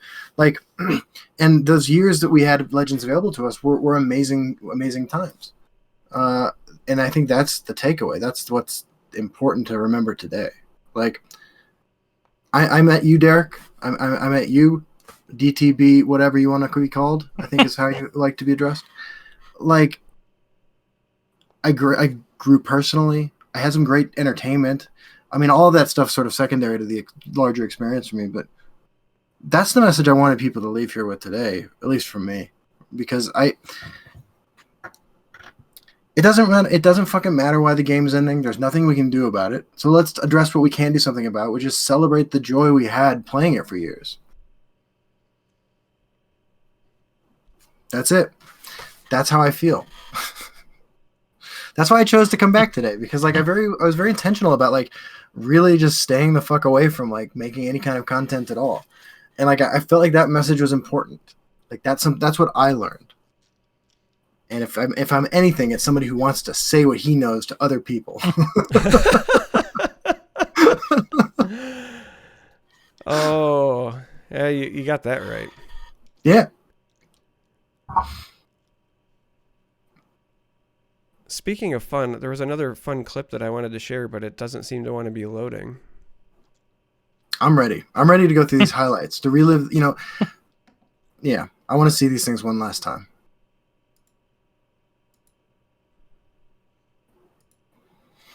While we're waiting for you to load that, I will say that if people are interested in finding things that I'm doing online, next year, one of the projects I'm working on through the Second Chance Center is going to be bringing men and women who have been incarcerated story to YouTube, like sitting down, interviewing them, doing something that gives them an opportunity to tell their whole story, and not just like, what it was like in prison, but also like what they did beforehand, what they're doing now afterwards. These in-depth looks, regularly released at the very different kinds of people who come out of prison. So I'm excited to be doing that. And that's something that wouldn't have ever happened if it hadn't been for Legends. I mean, and this is something that I think is going to be a real positive experience for both the participants and people viewing it. And when at some level, we have the Elder Scrolls Legends to fucking thank for that. And for that, I will always be grateful.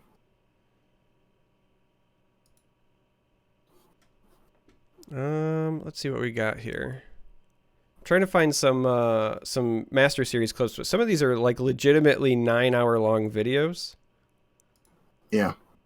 Because I'm thinking back to like when we didn't have chairs and we had to like cast for, I don't know, it was like double-digit hours behind a desk. Oh yeah, I think I want to stood for like 10 hours the one day. opposing Nixox Telvanni combo list. Yeah, like I think this seems is like one of the both ones. I don't think we were in decks, except for chairs here. I think we were standing. are gonna So have this would have been trouble like a winning 9 before hours combo while gets we were assembled. live. Yeah, I think that's Probably a like safe 10 or bet 11 just because, total. if just the on our Nixox combo feet. goes off, it's really hard to interact with, and with Right. both lists, both players bring Dude, I lists remember that how are it felt very like seeing that control and studio for the reactionary first based. time. You want to remove the one that It was amazing. reduces your ability to actually interact with them. That makes sense. We're going to find out here. But I have to say, man, honestly, like 25% of it was amazing for the right reasons, which is that like this is a spectacle that will bring joy to people's lives. This is my experience of this. And then 75% of it was amazing for me for all the wrong reasons, which is that I thought like it meant something about me, when in fact it didn't mean anything about me. I don't think that's the case. I think that it meant something about you. No. Sure. I was just a vehicle. Like I should have like approached it as being a vehicle for like for an experience for everyone to share together. But like that was not where my head was at. I was thinking, this is great for me. I mean, yeah. Let's see if we can find it, because I think I've got a clip that might challenge that. Because I remember somebody getting pretty emotional at the first finals about being there together and what it meant to be there together. As we wind down and see what Please Don't Hack Me. Yeah, it would have been this. Hold on, let me roll this to get back. to the grand finals. It's even happening, so. Let's see if we can pull this up.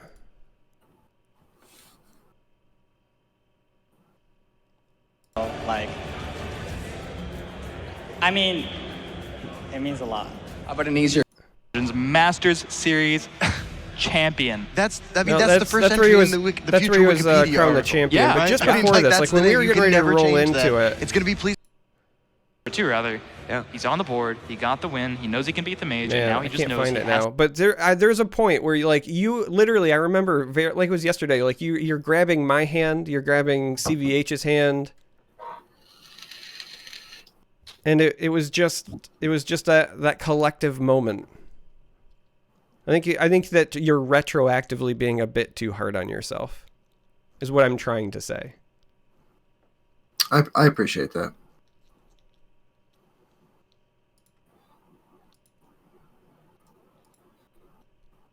But also, it's not like you got these opportunities because like you were a prick and they were like, yeah, Justin's a prick. Like, we're gonna like ruin him. Like, to say you didn't earn them is silly. Like, it's nothing about you as a person, to be honest. Like, the fact that you were relatable and charismatic was a bonus, but you could have been like an absolute horrible person that everybody hated listening to.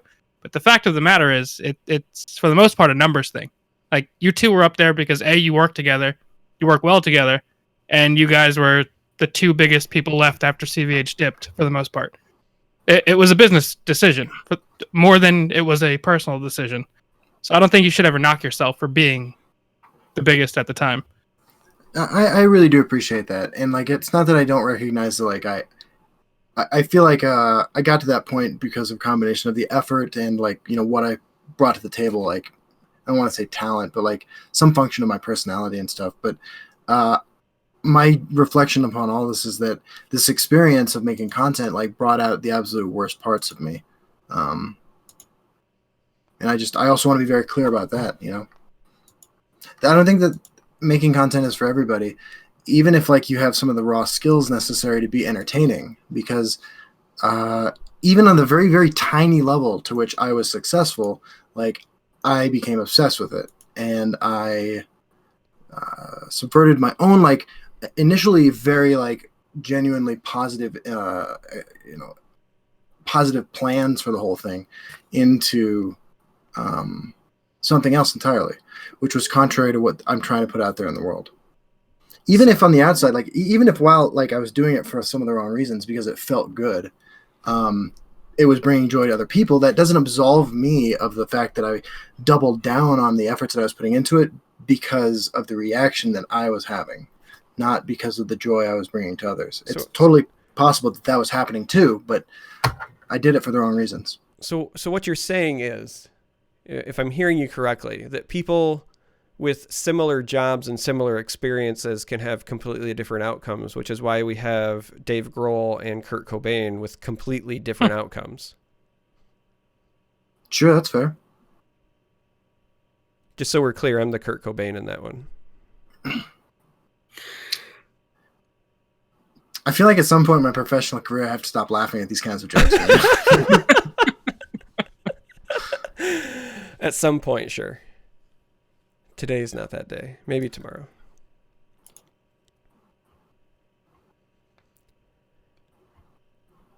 Is there a Oh, clip I you're don't still mean, trying I to don't mean pull to up? get downer and make this all about myself. I just feel like if this is my last opportunity to address the people who watched me go through this journey through this game, like that I be upfront about like my experiences in it. And while there are certainly great things that I got from it, like there was also like a lot of really tough lessons that I had to learn.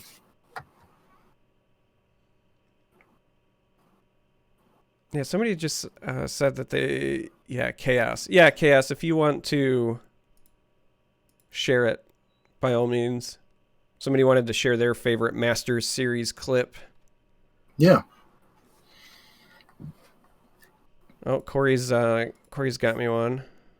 Yeah, Peter Gabriel is way better than Phil Collins in like both solo work and with Genesis. Have left This decks is shared by Corey. As well as huge on Mage. I know Person of Secrets is huge on the Telvanni list. So getting to see these guys play some of their favorite decks. The pressure is really on, and we're only in pools though. Like we haven't even made it to the top 8 yet. I'm actually at a desk. I don't know what kind of pool. What am I saying here? It would be a really nice pool down in here in Texas, I tell you. Oh, it would be nice. There's an outdoor pool here. It's like 1,000 degrees outside. It really is, and here we are with. I know. Yeah. I know. Maybe next time we'll be able to wear shorts. You're not Josh wearing looks like shorts the right kind of kid that was going to private school and then got tossed That's into like public high school. Sitting next to Justin. Justin's talking about like pools. It was just like one of your like rants, just like when you were doing the Weatherman. Like, do you remember the Weatherman? Yeah, it's my absolute worst public performance in history. Yeah, and it's one of my favorites. Yeah, Corey's like, you talked over it. Damn it. I'm sorry, Corey. That's all right. Yeah, I wish I had a better way to like pipe it through to you guys through the call, but sadly I do not. So somebody has one of their favorite Tesla moments. I think this is Ian here. Well, Unique Just called Canine. Shart. He stole the Iren. He stole the tricolored unfairness.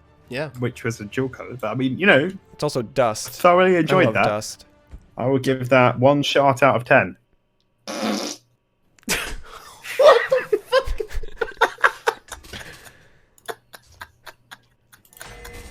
Oh, Dust.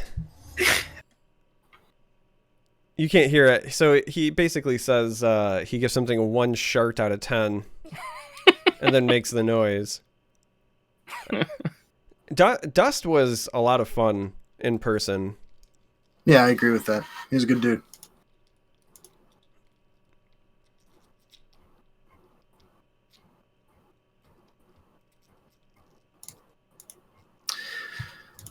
Oh, Elder Scrolls Legends Reddit.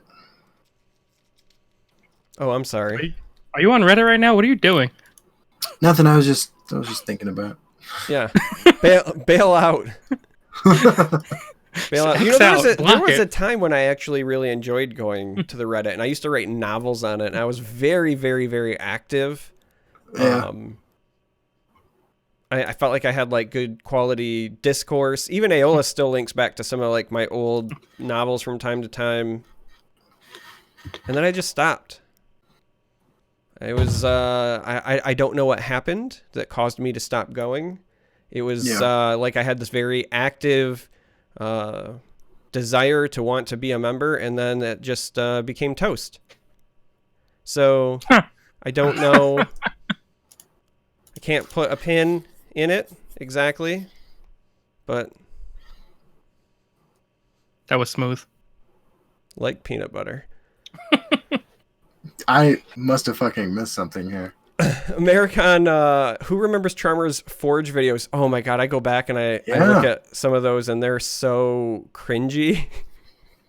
There's a couple of those ideas that I think I still stand by today, but a lot of those were pretty bad.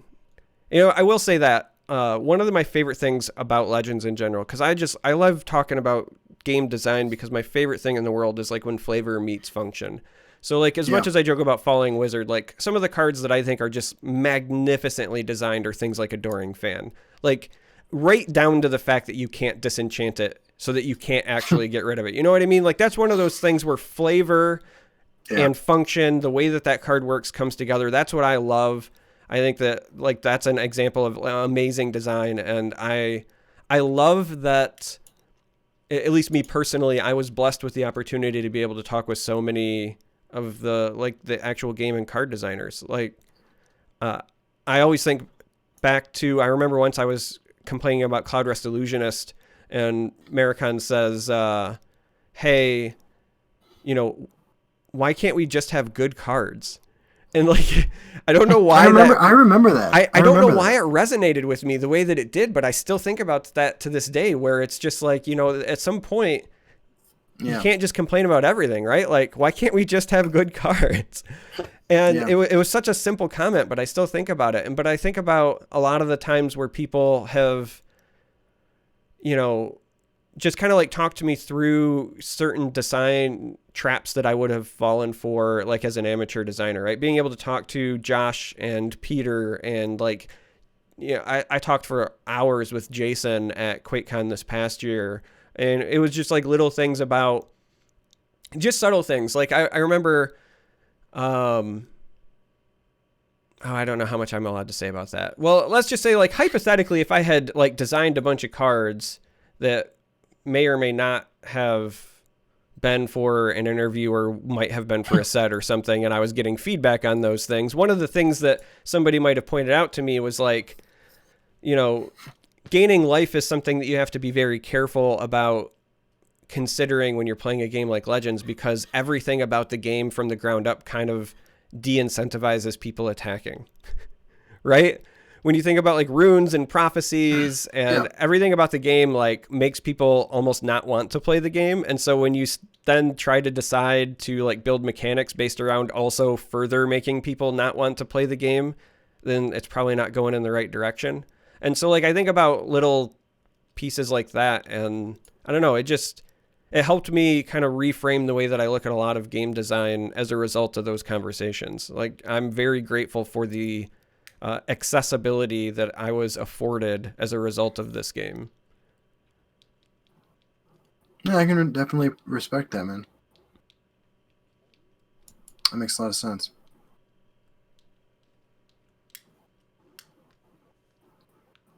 My favorite moment with Jason was somebody said I'm not on the scene. There we go.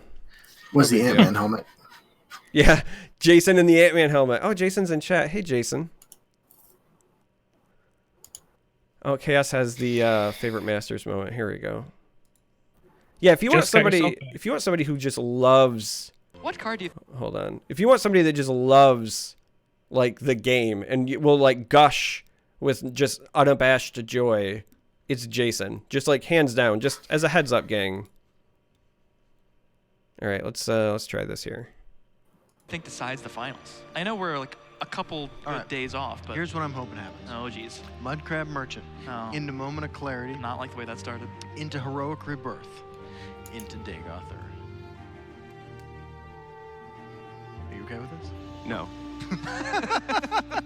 What card do you think decides the finals? I know we're like a couple. Oh. So you're gonna have to clue me in here.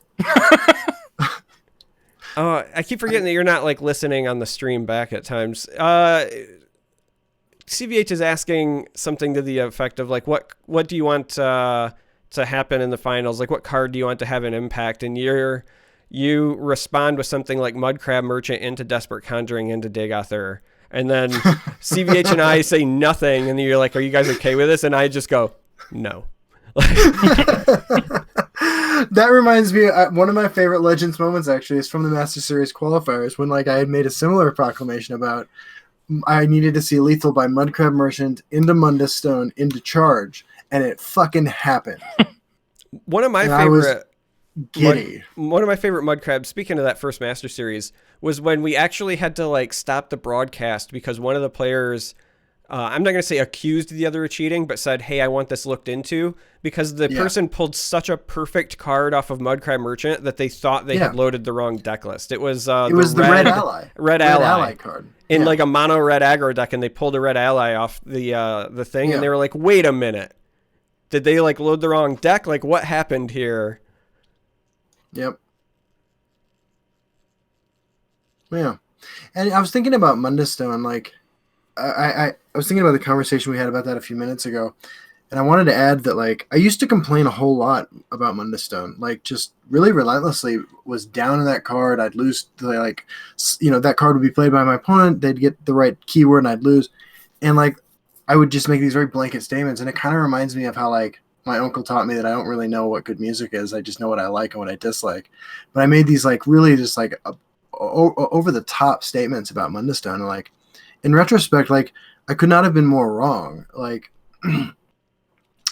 like my frustration losing to Mundustone wasn't a reflection of the card at all. Like, it was a reflection of my, like, belief that I deserved to win, right? Which is, like, a very unhealthy thing to think. Well, and it goes back to what I've always said just in general, and I know you've heard me say this, which is people just don't like to lose, right? A lot of the frustration about, like, certain cards, at the end of the day, in my opinion, a lot of the time it's not so much the card, it's just people don't like to lose. Like, when you're playing a game like this, unless again, it's like part of that social contract, you're going in and you're both saying, like, I want to monkey around, right? Like, that's one of the reasons that Magic has honestly survived for the years that it has, is because there are so many players who can play it at their kitchen table and play it however they want with whatever rules they want, and they can create that shared experience. But in digital card games, you kind of don't have that luxury. So you just queue up onto the ladder and you hope that the other person has the same shared interest in you.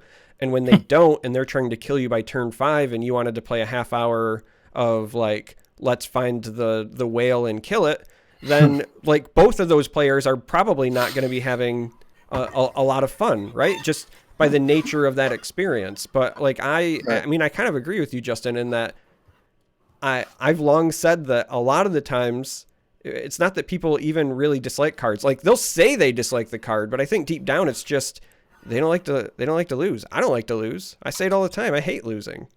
Doesn't feel good, right? Do you think that there's any, like, social capital to be gained, like, or any kind of capital at all, I guess, to be gained, like, by playing games where, like, on average you're going to lose about half the time? Like, do you think that there's a benefit to you, to the world, for participating in that? Well, you and I have already been over this, though, Justin. I don't think there's a benefit to the world to 99% of the things they do, because I'm a deep-seated nihilist. Sure. I have accepted that 200 years from now, I will be dead and no one will remember me, and so nothing that I do actually matters. Well, let's take it a step further then. Do you think that it is bad? It has a negative impact on us, or on how we function? I mean, I can only speak on an individual level, right? Like, I don't pretend to know what's right or wrong for other people. I think that that's too much projection. So, yeah, I think that I net overall have more fun than not fun on games, which is why I keep doing it, and that works for me. And outside of that, like, I don't feel it's my place to tell people what to do. Really. And at the end of the day, like I said, the sun's going to expand and consume our solar system, and we're all going to die at some point. So it's all meaningless. Who cares? Fair enough.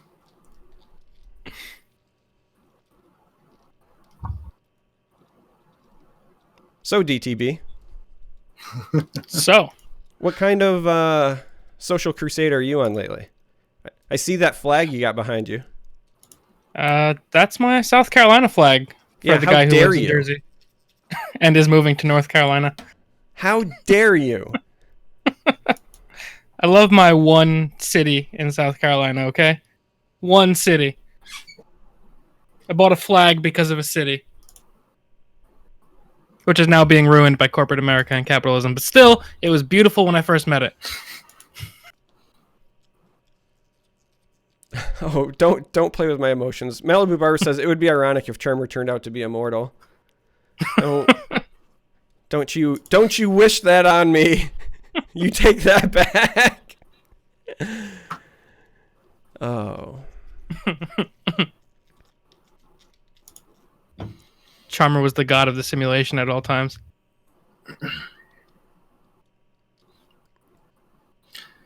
Should we do some interactive part of the Fun and Interactive podcast? Yeah, it's probably about time.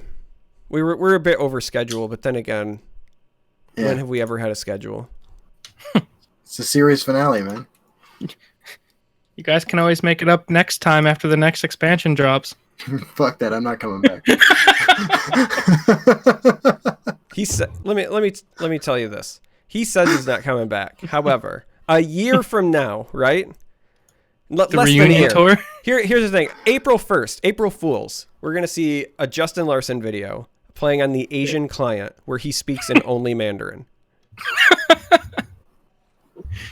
He'll only say like the same 10 phrases, and it'll be like, "Where is the library?" But we're gonna see it. I like that you had him speechless, and the only thing he could do was like a quick head shake of just like half twitch, half no. It was just like. That's because the difference is I know exactly how to pitch things so that he's saying no, but in the back of his head he's going maybe, and then he's going no. I will say the one time I played Legends in the last 9 months was your fault. I know. I know exactly how to. I was just fucking hanging out in chat when you're streaming, like I do from time to time, and you're like, "Oh, there's this retro gauntlet," and he'd be like, "You know, it'd be really funny," and like I'm hooked.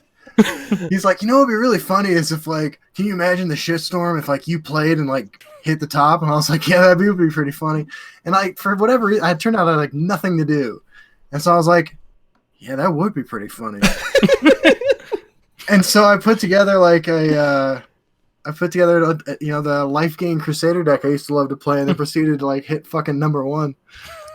And then sure enough, there was a fucking shitstorm from the usual suspects on Reddit and blah, blah, blah, blah, blah. And I remembered exactly why I left. Yeah, Morris next says the no is just Justin trying to convince himself not to. Yeah. Yeah, we should do some interactive. So this is that part where we say like, "Hey, chat, ask us questions. What do you want to know?" Etc. Etc. That's why this was always called fun and interactive, and not like handsome and funny or favorite meta. Oof. Right after Skyrim was released. Or maybe was Dark Brotherhood the one with like Unstoppable Rage and like, Eclipse Marinus? All right, right after that came out. Yep, that was mine. Yeah. Mine was just before that. So mine was after Pure Altar Core? of Despair came out, but before Dark Brotherhood. Yeah. Like playing Altar was a blast when it very first got released. Yeah, I agree. That's also been a fun experiment for me, though. Like, part of the reason why I tried out the Asian client when I found out what sets they had was I was curious of, like, do I long for the dual color Brotherhood meta because of, like, nostalgia, and that's when I started my channel, and that's when I started playing the game, and, like, that's what I remember fondly? Or, like, did I actually prefer that? So I was curious. That's actually why I started playing, was to try it 3 years later, broken, weathered, angry, and, like, see if I still liked it. And yeah, it's great. Absolutely. Next question was, what games are you headed to now? Justin, I feel pretty confident I can say is headed to the game of life. Yeah, I mean, we talked a little bit about this before the show and stuff. Like, I just don't. When it comes to gaming, like computer gaming, like I just sort of have detached. I don't care that much anymore. I play a little bit of Magic. I tried out Hearthstone's Battlegrounds. I'll probably play Baldur's Gate 3 when it comes out. But I just have other things going on that like I find more meaningful.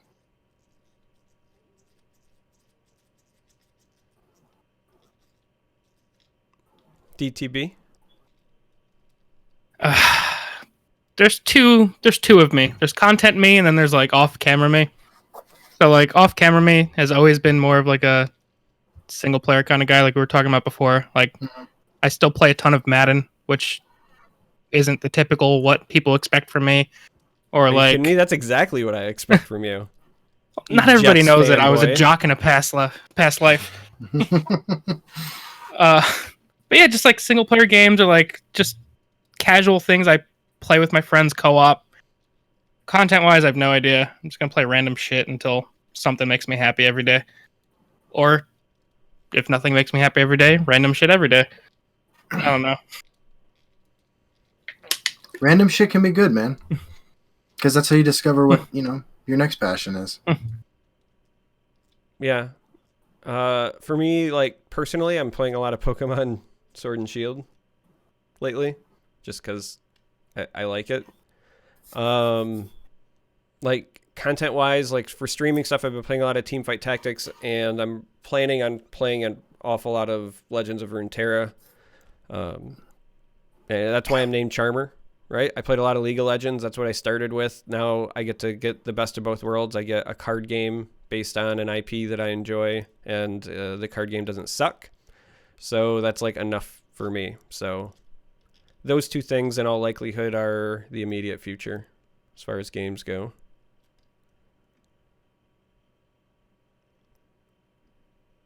We've got best title was a question.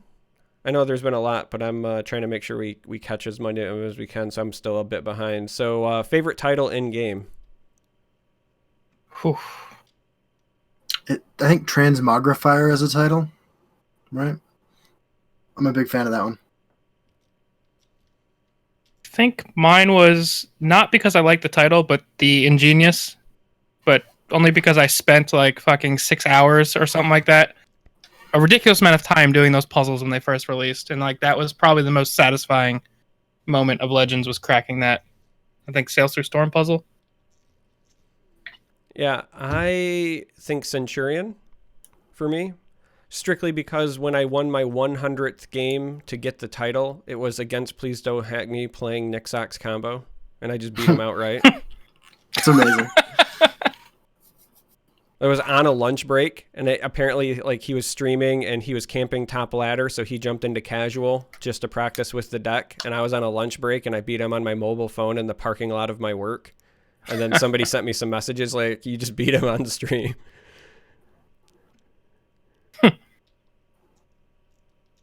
So great question. Where can we find the videos Justin was talking about earlier that are coming out next year?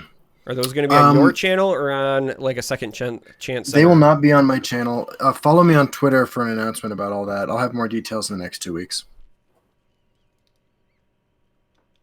And I'm glad you're interested, because it's, every day I hear stories that like are both very similar to the stories of people who've never been to prison, and also just like wildly alien to them. And I think recognizing like how similar like we all are is important in these stories, and also recognizing like the impact that the trauma of incarceration has on people, right? Yeah. And I think you're going to get both through this. We've got a quick thoughts on the new cards they left us with. I don't even think Justin's seen them. Just the rally one. I haven't really broke them down yet. I did a quick pass through. I think it was called Strange Brew, that I would have been in love with if it was different times, and I probably will still come back and play it with. Great movie too. It was, but A. 2 O's or A. It's right. Oh, yeah. I haven't done a deep dive yet either, but I think some folks have talked me into maybe doing at least like one last video where I look at those.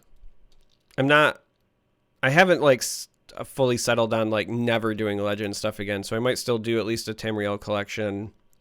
Maybe keep doing the monthly reward cards as like one-offs. I don't know, but I haven't done like a deep dive look at them. That's been my rough plan too. 'Cause I've said before, I think I got to the point probably at least a year ago, maybe more, that I realized I enjoy talking about card games and like theorizing about card games and designing card games way more than I enjoy playing card games at all. And like if it was a feasible thing for my channel, that's probably what I would do, is just talk constantly. But yeah, I will keep talking about this game because I know it. We've got at DTB, you said you talked to the Sparky devs about making sure they're all right. Can you share a bit more on that? Oh, nothing super personal. I mean, I didn't know anybody in this game like that. I had just sent messages to Gavin and Peter were the only ones in accessible Discords to make sure that they were fine. And as far as I know, they're both as good as you can be and still a Sparky. My main concern was just, I didn't even care about the game day one. I just wanted to make sure that nobody lost their jobs, or if anybody did, they landed on their feet.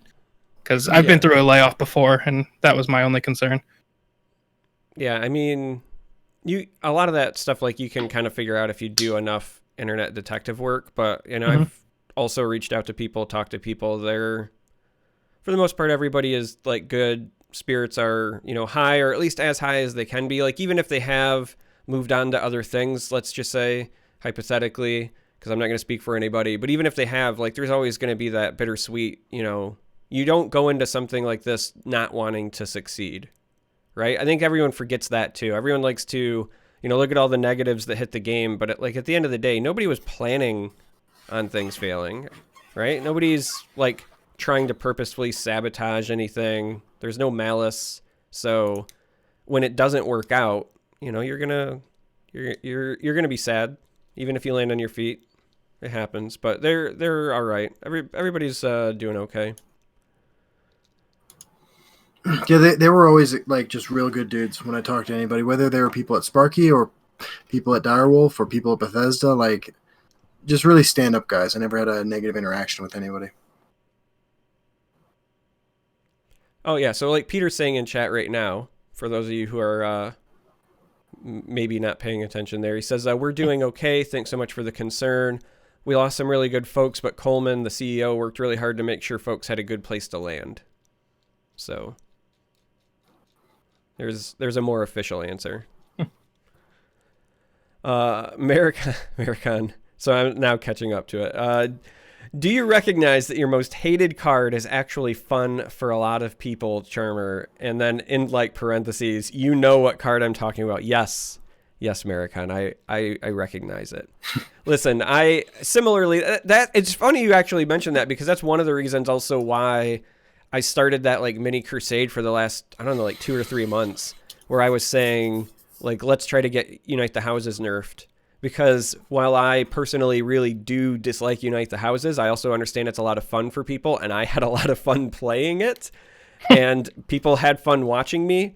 But I started that like entire thing because I was thinking about that idea of, you know, cards that aren't fun for you as an individual are likely still fun for somebody else. And good design tries to, at least in my opinion, good design tries to give people ways to do things in the game that they want to do, right?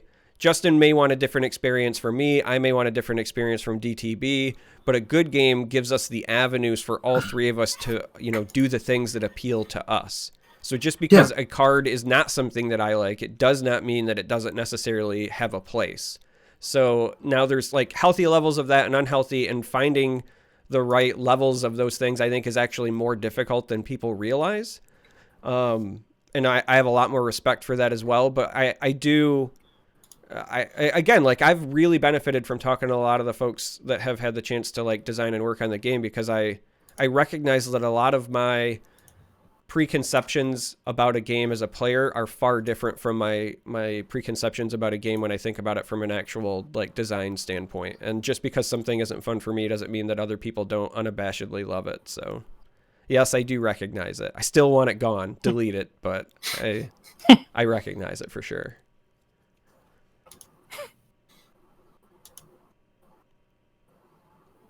Chaotic Norwal, I can just answer this one for Justin and I. He says, should I be drinking Irish whiskey or Kentucky bourbon right now? The answer is water. Yes, water. Hydrate. Or be an coffee. Adult. Question, since when did you know the game would be put on maintenance? It's not something I can answer like with a definitive date, both due to NDA and I don't remember specifically, but I can definitely tell you that I had my suspicions long before I was told. I didn't know it was coming, but I had suspicions for a while that we were at least on a downturn. My original suspicions started creeping in when, like I'll be honest, like when I started noticing the pretty big budget cuts we had for like Master Series and other things, right? It says a lot about I think your commitment to something when you slash things by 50% or more for like your marquee event, you know? So I had some suspicions as far as back then, but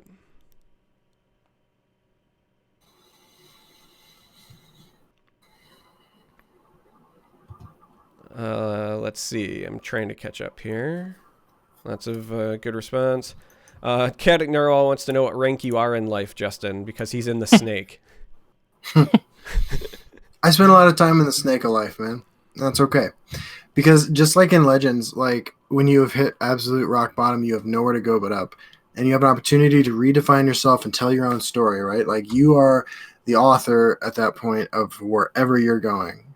And you have the opportunity when you're at zero to tell people, this is who I am now. And it can be authentically true because you came from the absolute basement. It's the most freedom you'll ever have.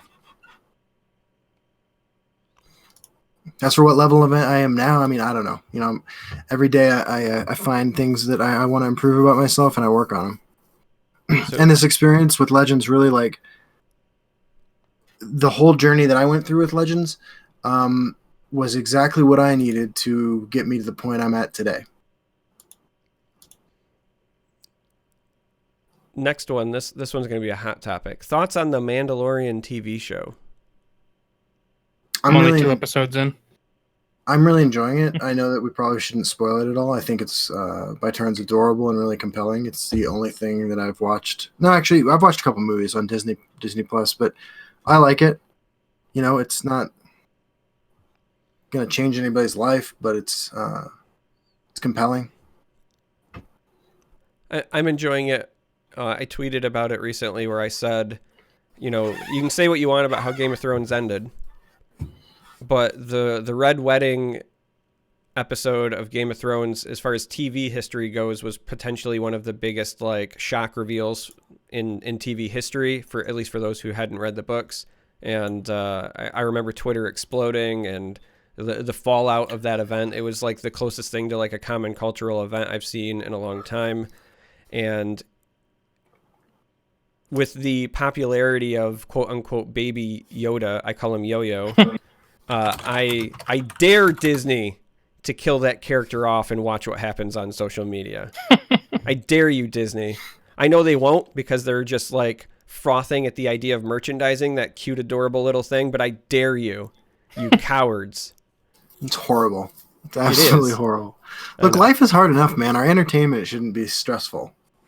The things that we do to take care of ourselves between the moments where we're doing the things we have to do to survive and the things we're doing to make the world a better place shouldn't be things that, like, tax our mental health. Like, I want Baby Yoda to be adorable and, like, eat frogs and shit like that. And if it changes, like, I'm going to stop watching. I dare you. All right. No, but I actually, it's funny because I was thinking about this. Like, I really would. And that's something, that is a gift that I got from quitting Legends. From quitting all of this, just like one day, just stopping all of it. Like, was the ability to do that. And I've done it with a couple other things, like, that just were unnecessary in my life since then. And it's not something I would have been able to do before that moment.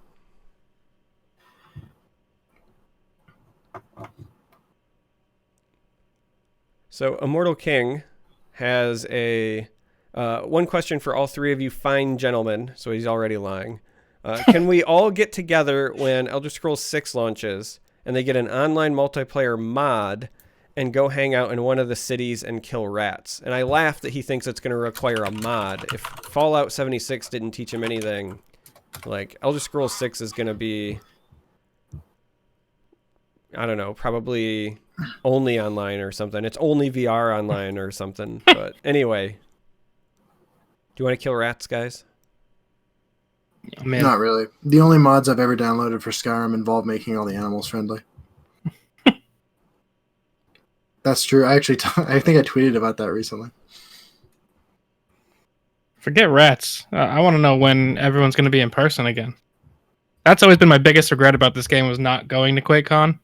Because that was like the mecca. Both content creators and, like, I don't know the correct term, but other community members. Like, I want a reunion tour. But preferably in the Northeast, because a reunion tour. I mean, you live by Boston, right? So all you got to do Yeah. is fly me out for PAX and let me crash on your couch. I wasn't planning on going to PAX, and now I'm like locked into not going because now I have no reason to ever be anywhere. What? It's so sad. You you have no reason to never be anywhere? For like these gaming conventions, like I don't like you said, I don't like crowds, so I don't like to be at a gaming convention like that. I'd rather just get the news from the comfort of my room online. Like I only go to these social events to meet other people and to socialize. I feel that. Yeah. If you're ever in Denver, man, you can crash at our place. I would actually love to go out that way.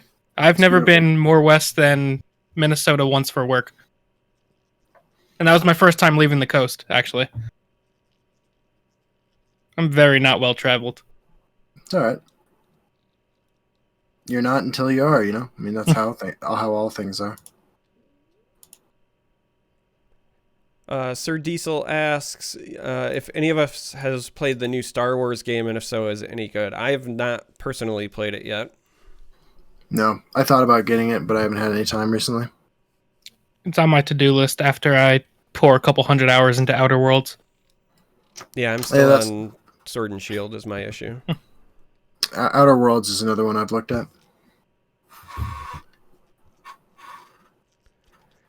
Mary Wallace Storms wants to know if they can get a quote from each of us about the Legends community for their game design final. Because Mary is doing like a paper or a study or something. Yeah, a good game lets you express yourself in ways that are true to your vision of yourself. And I'll go a step further. I feel like there's something wrong with encouraging people. How do I put this? I think that zero sum is a dangerous way to look at the world in general. And if the only kinds of games you're playing have winners and losers and there's no gray area in between, you're not receiving messages that are consistent with like a positive approach to life.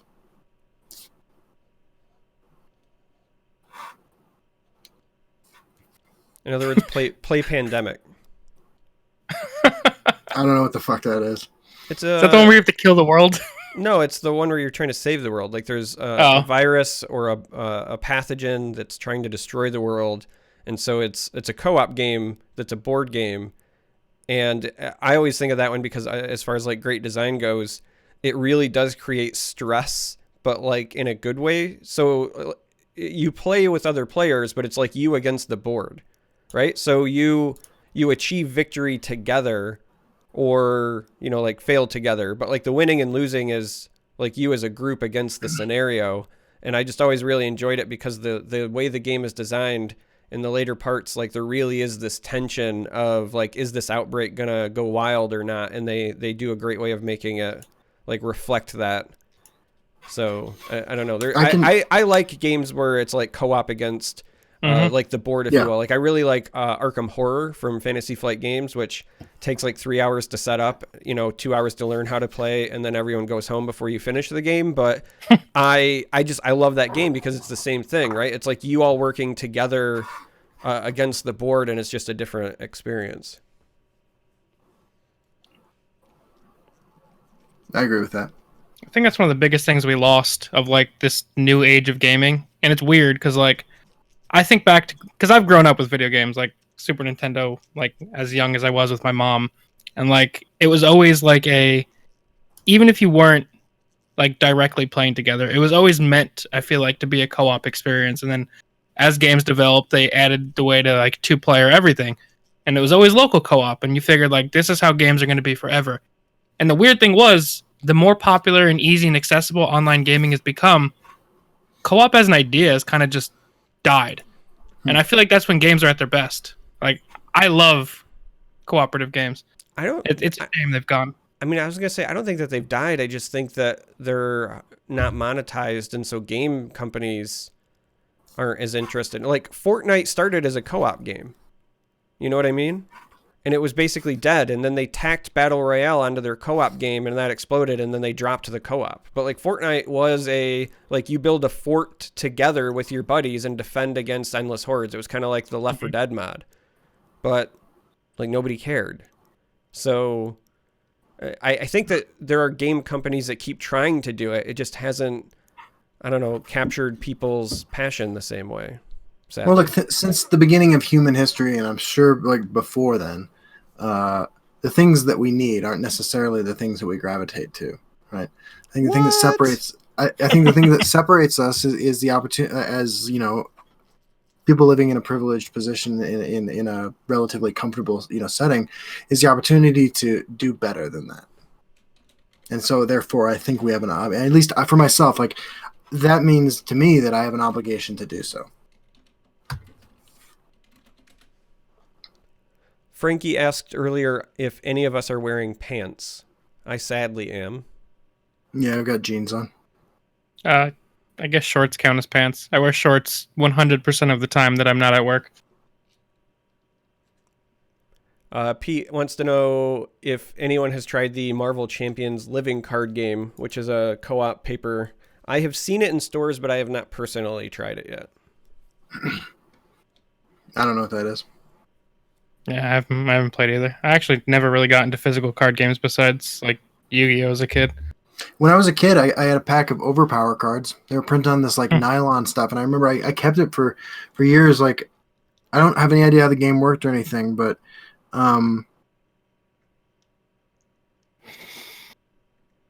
yeah, that brings me back. Yeah, my uncle bought them for me at a mall.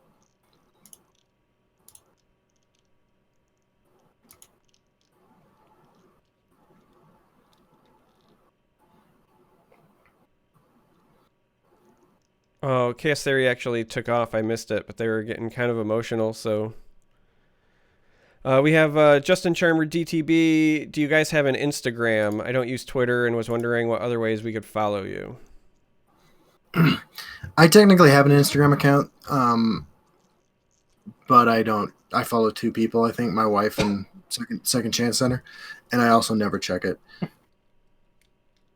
I actually follow Sandra on Instagram, I think. I'm pretty sure I do.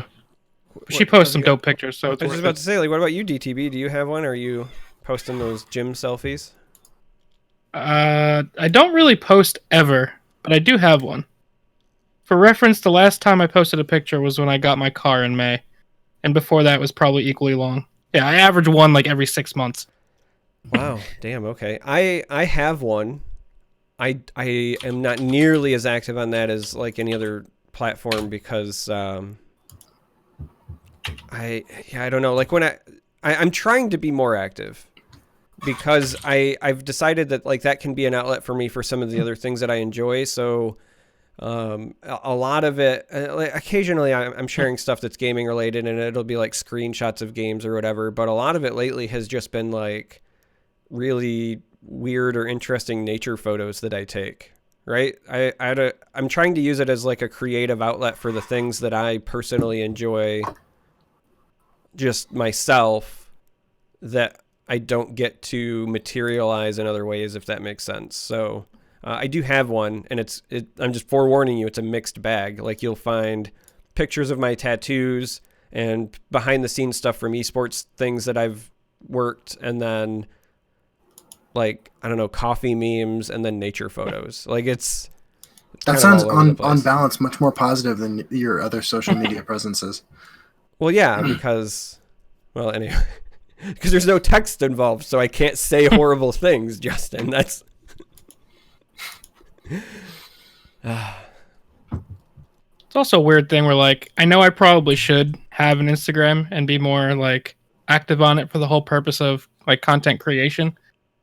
But I try and, like, keep this really strict line between me and the things I do on the internet and, like, me and my friends and family. And it's not because I'm embarrassed of the fact that I make videos, but it's like none of them asked to be brought into this. So I try very hard to like keep the two separate. And I can just make a separate Instagram, but at the same time I also feel like every aspect of my regular everyday life is boring as shit. There's nothing worth sharing. I mean, that's why I think you're a really interesting guy. Yeah. And it shows through like when you like in your thoughtful responses to things both online and like through the interactions you and I have had over the years. And I would say even without knowing what you do on a day-to-day basis, it can't possibly be boring.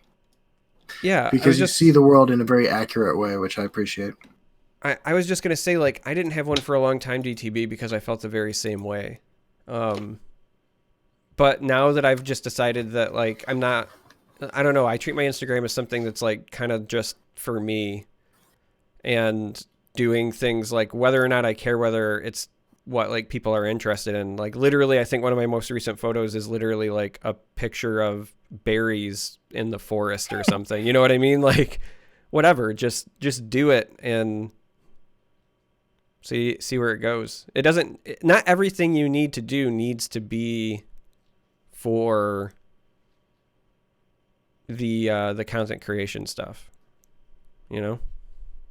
And I mean, I'm much more negative about myself and everything in general than I probably should be.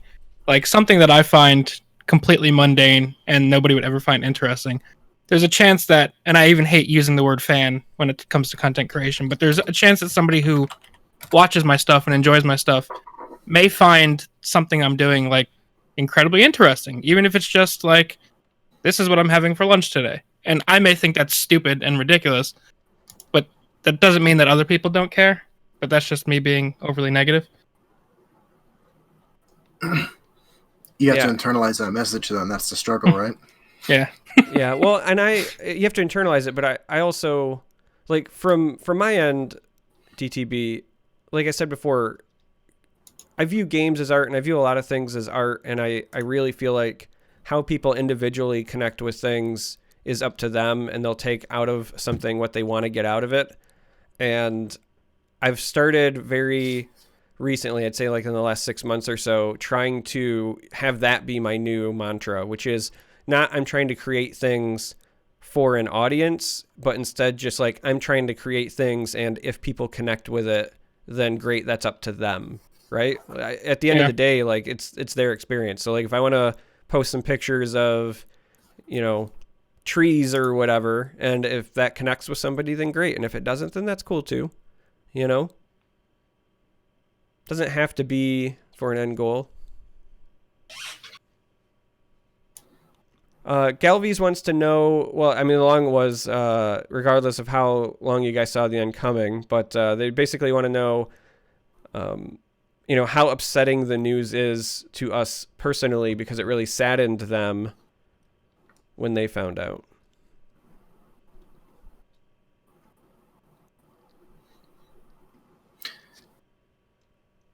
Yeah, I mean, I think I touched on this a little bit already. It brought up some feelings for me that I didn't expect, because I thought that I had kind of mourned the loss of Legends already in my life. But like I said, also, like, I also just, like, I figured it would always exist, and so it was this, like, thing that I could always return to if I wanted to, you know? Yeah. It's sad. And I just have to take joy in remembering all the good times.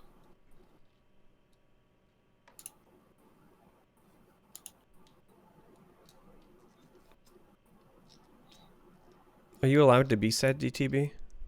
Me? Yeah. I mean, I guess this is the borderline sociopath in me, but I usually don't feel much of anything. But I will say on Friday, despite having a strong feeling that this was coming for a while, and me probably having been more on the side of doomsayer territory for much of the past 6 months to a year, it becoming real still was its own separate feeling. Like, despite the fact that mentally, if you would have told me a year ago Legends would be going into maintenance mode at the end of the year, I would have been like, completely makes sense. I understand. I can see it coming. I see why. But just knowing something's coming, and then, like, when it finally happens and is real, is like two separate things. And it's not something that, like, despite me trying to get myself ready for it, you can't really get yourself ready for it. And it sounds silly to talk about the game, but again, the game was just a medium. I could care less about the game, like, overall, more so than I cared about, like, what the game allowed me to feel and the people the game made me meet and all that stuff. Like, the game is just a game at the end of the day. So closing the book on that and knowing that realistically, kind of like when you graduated high school, like, everybody says, oh, we're still going to stay friends, we're going to talk to each other. But, like, the fact of the matter is, like, some of the people, like, either viewers or other content creators, even though everybody says like, oh, we're still going to support you or we're still going to be friends, like, most of them, if not all of them, are either going to be gone or talk to them again. So that's the part that kind of hit me hard, and I'm still kind of working my way through. Yeah, I said something similar in the video I made. And I think that analogy is great. I think the one I used in my video was like, it's like when you change jobs. A lot of times you'll work in a workplace and you'll have great workplace relationships, people you love working with, people you talk to every day. You'll have lunch with them. You'll hang out with them for, years and years and years, and then you'll go to another job, and then for whatever reason, you just never talk again. And it doesn't mean that you had a poor relationship, and it doesn't mean you can't look back at all those good times, but there is like an inherent sadness in that kind of moving on.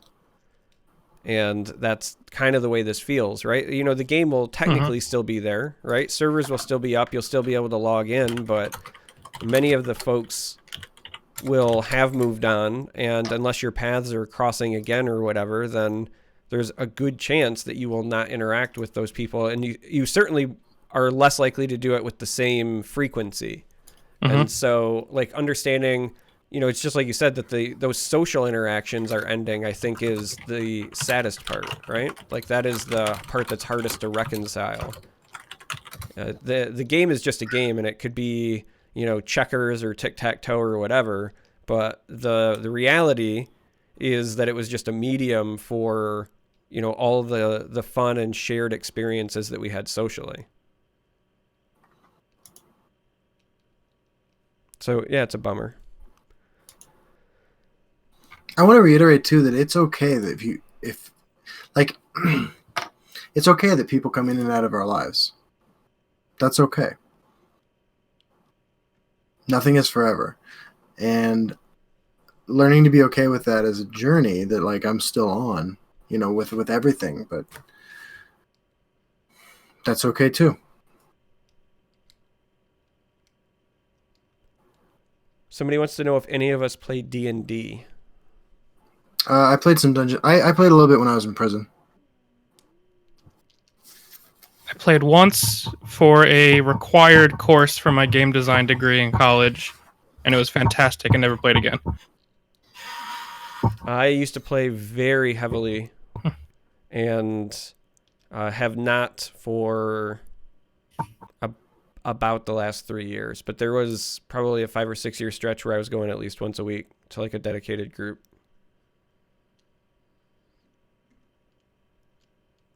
Somebody once asked the question, were the 3 expansions this year, the Master Series, what tipped the game over? I would have assumed that this game could survive with the content we got, or was it too much too fast? No, I don't think that was the case at all, personally. My answer to that question would be the exact opposite, which is that they were trying to do something new in an attempt to save it. I think that the way that it was going before, they were unhappy with it, and as such, they were trying to do new things to save it.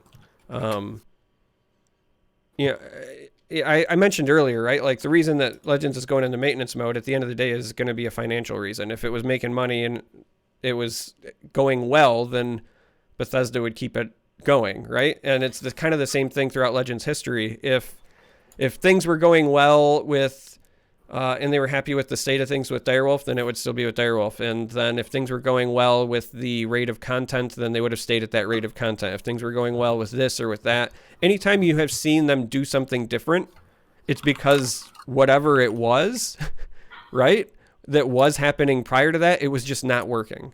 So I think that the increase in content, I think they were hoping that that by trying something different, they would get a different result. I mean, that's science, right? It's you do hypothesis testing. If you don't like the way something is, or it does not get the desired outcome, then you try something different. Unless you're talking about gun control laws, in which case you do nothing and keep getting the same outcome. Thoughts and prayers. I mean, I have no insider information into this at all. People stopped sharing things with me about Legends when I stopped making content for it. But I would be completely shocked if Legends was ever profitable. I think that anger and frustration at Bethesda, Direwolf, or Sparky Pants is completely misplaced.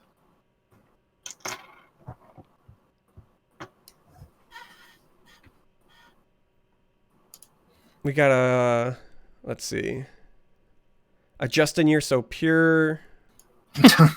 My wife then also saying about Mandalorian, it changed my life because of Baby Yoda. Yeah, I know I'm like way behind. I'm trying to catch up, gang. Chat going so fast. Somebody had asked if we thought that Legends might make a surprise appearance in Elder Scrolls 6 as a playable mini card game the way Gwent is in Witcher. No. No. 100% no. People from ESO hate Legends. Every other Bethesda fan hated Legends. It's not happening. You also, like, if Bethesda truly sees this as, you know, a failure, right? Like something that they tried and it didn't work, you don't want to then remind yourself of your failures down the line. And also, what's the gain? Like, Legends isn't closed, but Legends is essentially more or less The Walking Dead right now. You go and you spend the time and resources and money to force this card game into what, I mean, essentially is going to be the most fanfare game that they launch in their history, probably at this point, with the weight and how popular Skyrim was. So you go through all this time, and let's say for some reason the public sentiment changed, and they're like, all right, this Elder Scrolls Legends ain't that bad. Where can I play more of it? And then Bethesda goes, oh yeah, it doesn't exist, but maybe we'll try and rebuild the game real quick for you. Like, it's a failure all around. It's always going to be a loser. We also don't need competition for the imminent Starfield Legends game. Oh. All right, I really like this question. So a little Jamie asks, okay, the question on everyone's lips. Why do both DTB and Justin only have one ear in their headphones? Oh, I have a microphone that, like, one of these nice ones. And it sounds a lot better than the shitty headset. But in order to hear the two of them, I can't have their voices pumping out of the speaker, so I have to have a headset on. Essentially that. I usually don't wear a headset for anything I do, but when I'm talking to other people, I wear it so that your voices don't come through my mic. Yeah. And I keep the one ear off, probably, honestly, because of post-traumatic stress and having things around my head.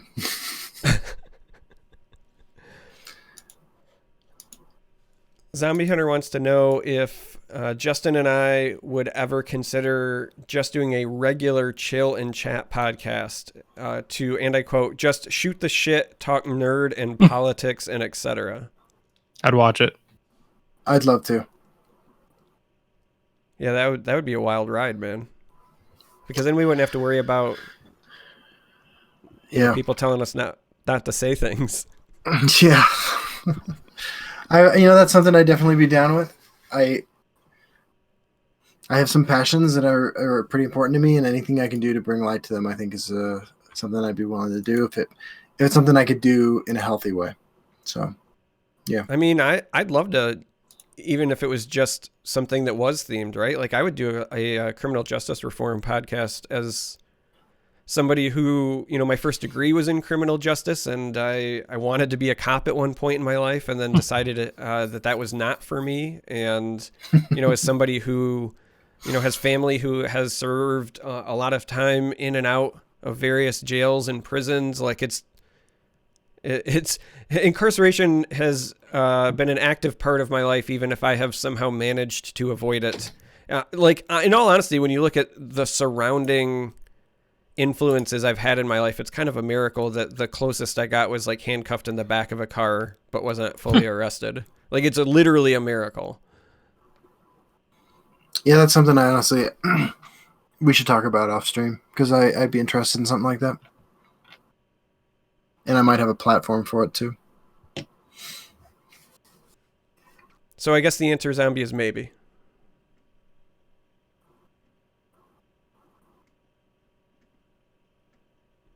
What's the difference between a jail and a prison?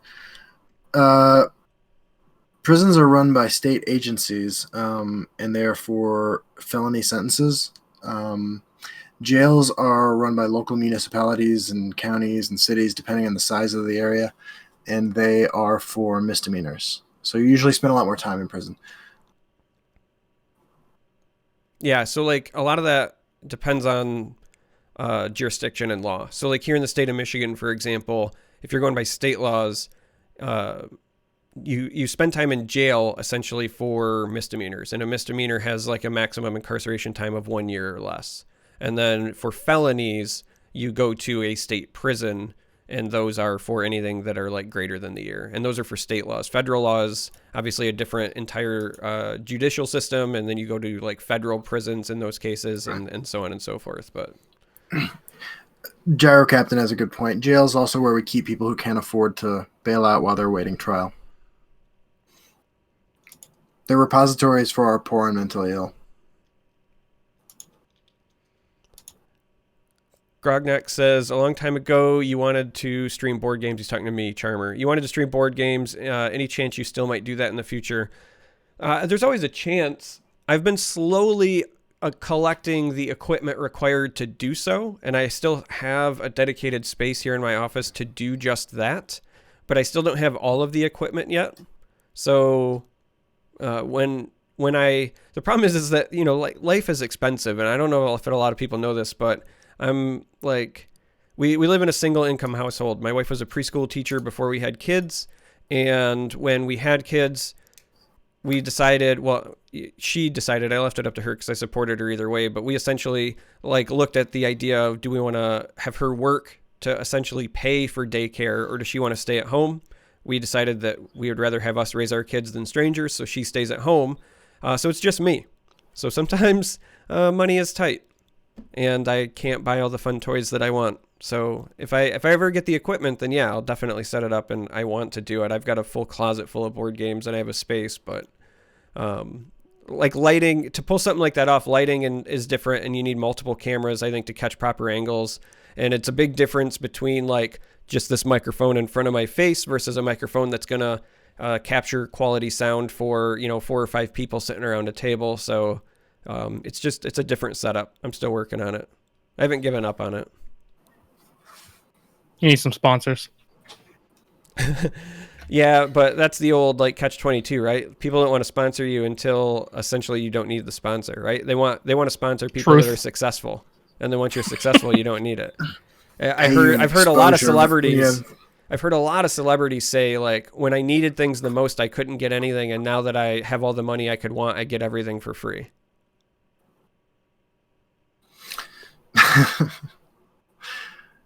The other day, Sandra and I were talking about how we both come from like humble backgrounds, and now that we have money to buy things, like we don't want anything. Like, it's like I could afford to buy a bunch of dumb shit, and I just don't. It's an interesting change. So not really a question, but Pete highlighted it, so I want to make sure we hit it. So Pete Crichton, longtime visitor by I know my channel and others, just said, I just want to say thank you for all the good times we all had together. Tesla and its community was an important companion for me for almost 3 years, and even though it's sad that this period is coming to an end, I will always be able to look back gratefully on it. You enriched my life in a way. Thanks, Pete. I really appreciate that. It's been great having you around. It's a solid outlook, too.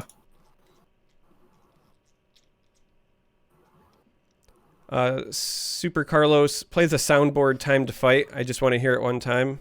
Well, I mean, I can't say no to that. Time to fight. Time to fight. I'll give it to you twice. I will say this, that is probably my biggest disappointment. If I had to pick a single disappointment in all of Sparky Pants, it's that they gave an alternate line, so that was a 50-50 to trigger when it entered play. How dare you? Let's do this is not an acceptable voice line for a Nord Firebrand. It felt like a personal attack. Enyo Sky wanted to know what your biggest tip to up-and-coming streamers would be. Don't do it. If you're going to do it, make sure you have a full-time job outside of it. Ask somebody successful, because I'm not. Yeah, I mean...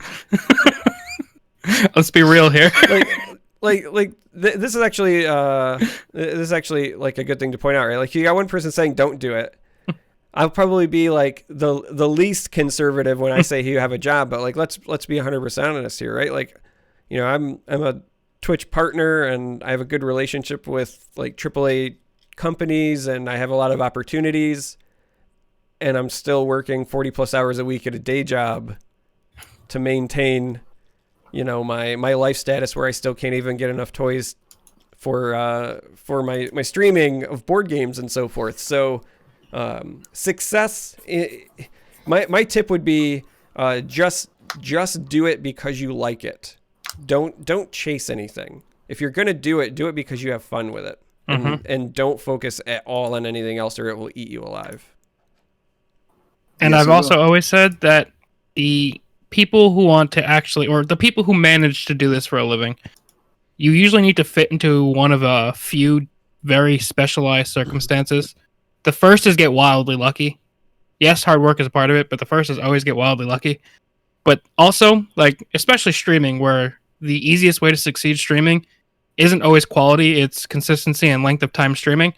So for people to truly succeed at streaming, you need to either be an adult who doesn't need to work or is unemployed and happens to make it work in a short amount of time, or you need to hit it in that tight period of like when you're in college and not yet working yet, and turn it into a job before you're forced to work.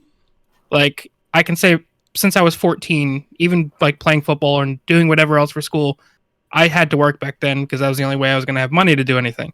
I didn't have the option to stream 8 hours a day, 5 days a week. So it was never even a possibility for me unless I fell into that get lucky category. Yeah, it's an interesting observation you made. Like, there is something inherently, like not like intentionally, but inherently, I think, classist about like the opportunity to become like a full-time content creator, right? It reminds me of something I've been thinking about grad school, where like the vast majority of my classmates there are 23, 24 years old, live at home, have not worked, and are given this opportunity because of like their socioeconomic background, basically. You know, it's not that there aren't tons of people out there qualified who can do great things with that education. And similarly, I'm sure there are myriad people who would be super entertaining content creators online. But the opportunity to do so requires such an economic investment on your own part that like it's just not available for most people. Yeah, no, I get that. I remember, God, this was like over a decade ago, but I remember at one point I got a lot of flack back when I played Magic really heavily because I had talked about how Magic was a rich kid's hobby, like at the time. And because somebody had said something to me about like, why do you see only certain kinds of people? It was basically like a diversity question. Like, why do you only see certain kinds of people when you go to a Magic tournament? And I was responding with like, the only people who play Magic were the people who had like parents or their own means to be able to afford Magic. And that's just the way that it was, you know, like it's not a cheap hobby, and you're not like going to be a competitive Magic player traveling across the country to tournaments, like to GPs. That was actually where I had the conversation. I was at a Grand Prix in like, I think it was Indianapolis or something, but, and you know, you're not doing that if you don't have the money and the means to do that. And that already separates a large, you know, group of people out of the pool. So I think a better question to ask might be like, why, right? Like, if you have the time and energy to dedicate to something like that, like I understand it may even be something that you really want to do because you think it'd be fun, but like that time and energy could be invested in so many more socially constructive ways. Like I know you guys both still make content, and I'm sorry, but like there are so many things that you could do with your life and with that time and energy and with those resources that could benefit so many more people in so many more actionable ways than by creating content online.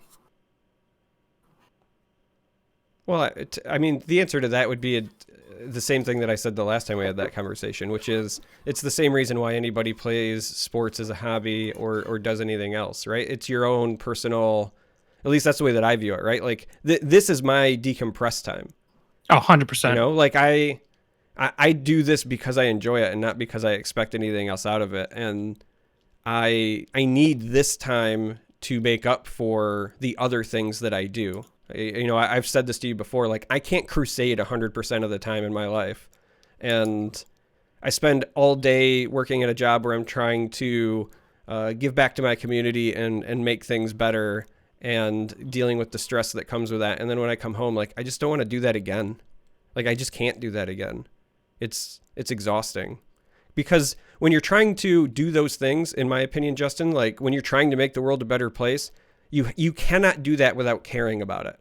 Emotional investment into something and caring about the outcome is exhausting. And I need some things in my life where I'm not doing it with an expected outcome. Yeah, I can totally respect that. I would agree. That's my answer for everything video game related is always stress relief. And whether it's the best use of that or best way to relieve stress is probably up for debate. But I found something that works. And I have measured it in myself.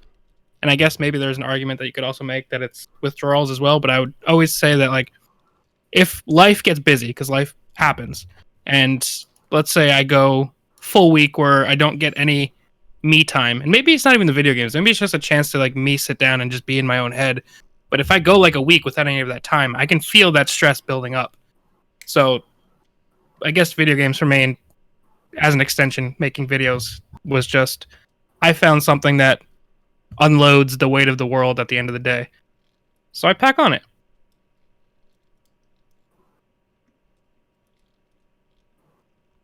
Firo gave us a cheer. 3 bits. 1 for Justin, 1 for DTB, and 1 for Charmer as well. Wish you the best for the future. Thank you very much, Firo. Immortal King gave a 500-bit cheer. Thanks for the great times in Tussle, you 3. I really hope you have some fun interaction. I really hope to have some fun interactions with you all in the future.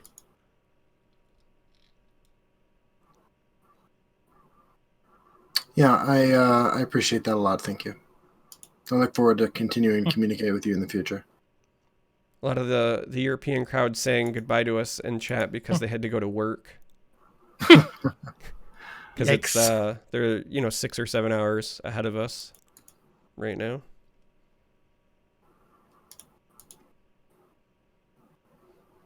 Throw back to when you were talking about arts. Jacob in the chat says, talking about art, a banana duct taped to a wall sold for $120,000 recently. Yeah, I saw that. This world is fucked.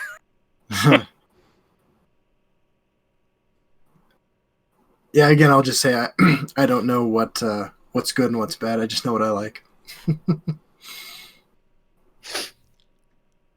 Pimley with the thank you, Tesla friends, for all these memories. Many of us will never speak again. Oof. Captain Britain, that's why I'm sad about this game. What friends or connections I've made, gone, poof.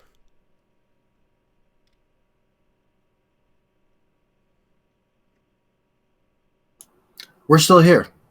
And the memories you have with us are still there as well. You lost nothing, is how I view it.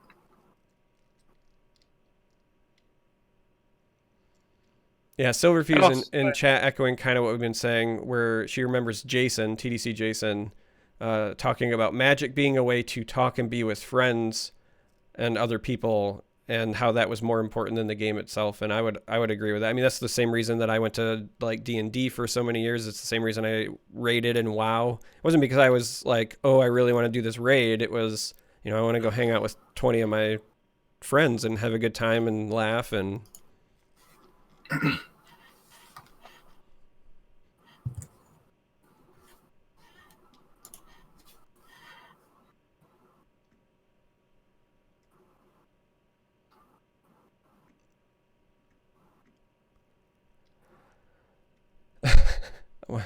Gyro Captain says, fun fact, D&D is banned in Wisconsin prisons for being conducive to gang activity. Yeah, I saw that. That's really fucking fascinating and super disheartening.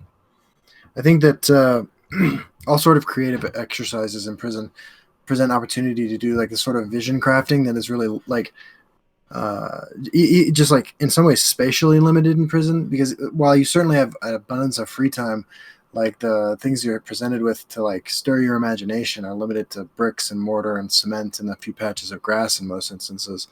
So like the opportunity to stretch your mind, via reading or by role playing with people, I think is invaluable. And it's kind of a really disappointing thing to hear that Dungeons and Dragons of all things is fucking limited.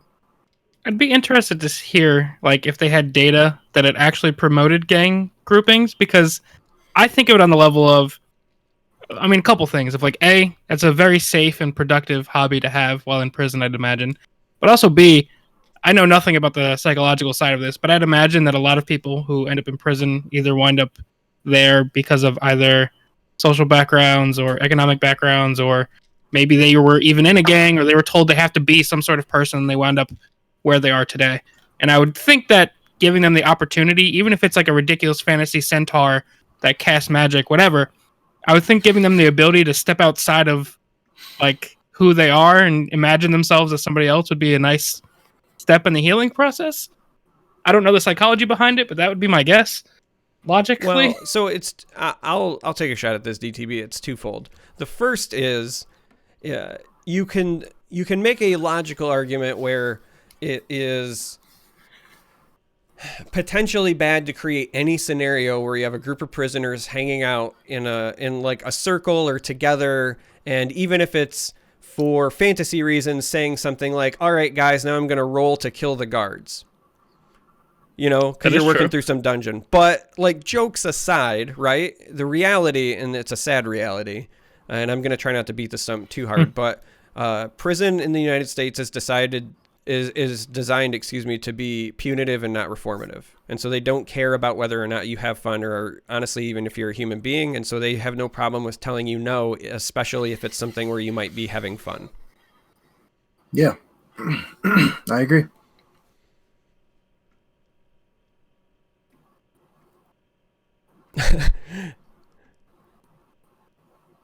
Oh, online Risk stream when you don't want to play Risk with me. I'm cutthroat because I grew up with a family of Marines, and so like Risk and Axis and Allies were like my first real forays into board games. Yeah, I played Risk growing up too. I'm a big fan.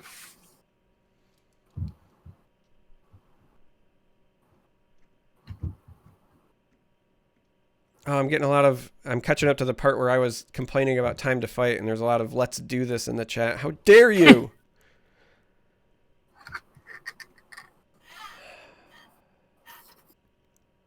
So we have, it was the first and last digital TCG I played in my life so far, and I never wanted to change it. You guys made it really entertaining with all the memes. Thank you to all of you. I hope there will be a game you will stream that I want to see again. Thank you guys. Well, you're welcome.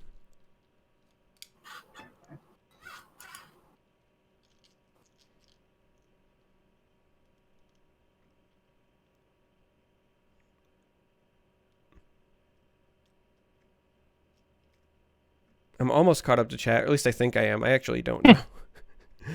Because I'm trying to make sure that I'm back and I don't miss things. Question, how did DTB attract such a beautiful woman? Well, I guess thank you on her behalf. The answer is I don't know. I always swing up a weight class or two. All of my girlfriends have always been way out of my league. I'm going to assume that I'm fairly nice and aroma. And most people are not.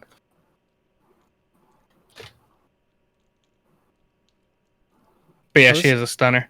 This is a great question. Justin, have you ever worked with any court-appointed visitors? I'm considering that as a way to volunteer. I have not. I have not. No.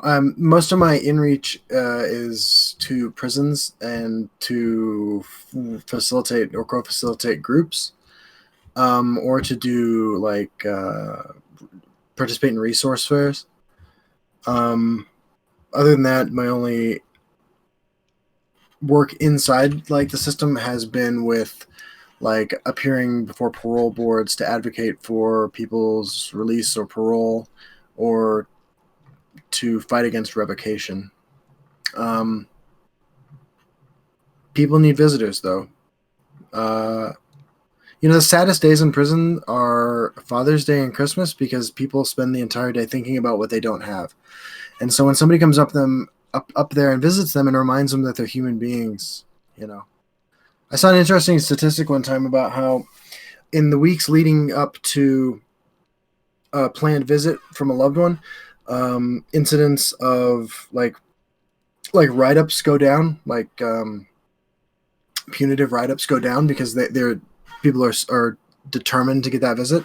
And then in the weeks following those visits, incidents of interactions with the cops inside go up because of the despair of knowing that you're still trapped in there and you're not going to be treated like a fucking person. So regular visits that can continuously remind someone that they are a valued person could be, invaluable.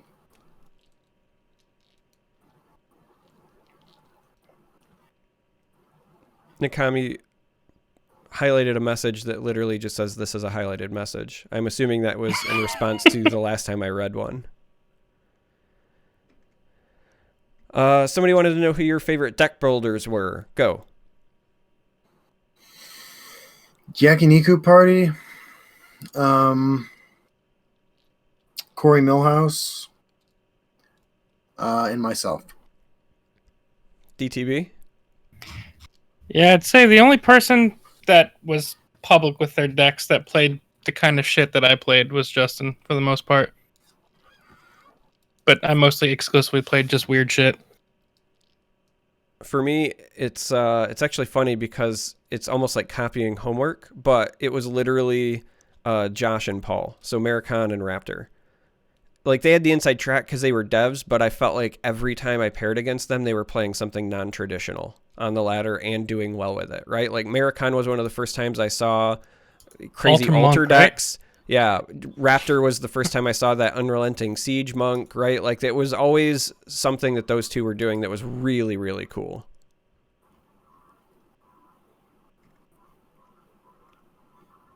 I want to say, like, I feel like I was possibly a little too harsh about saying just like why make content, and like I recognize that like there is intrinsic value in bringing like positivity and joy to other people. I want to say that like I just made the personal decision that I could affect more positivity by not doing it and by doing other things, and that for me personally, like that was the right decision. And I don't mean to imply that it is in general like a fruitless effort, like because it certainly can generate like tons of utility. It was just true for me that like it was possible to do more by not doing that.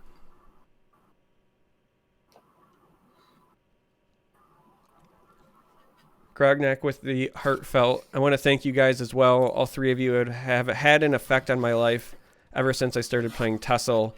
Whether it be large or small, it's still an effect, and I want to thank you both for the good and the bad times. Well, you're welcome. We appreciate it. I had one person leave a comment on one of my YouTube videos recently that was like heartbreaking because it was basically like, no, don't end. I watched you while my parent was in recovery, and then I lost them. And like I didn't know how to reply for a bit, and I think I ended up replying something to the effect of like, I feel really honored and humbled that like I was one of your escapes during that, because I've lost a parent and it's not great. But I don't know, like that one was the one that got me the most, because that was the one that made me, I think, realize what could potentially be missing with Legends leaving in many ways, is that you lose that opportunity to connect with people who might need something like that.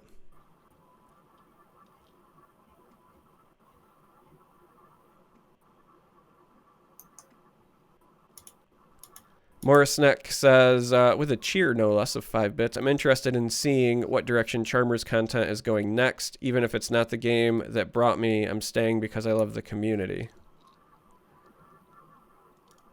Well, that's also, I appreciate that. Thank you.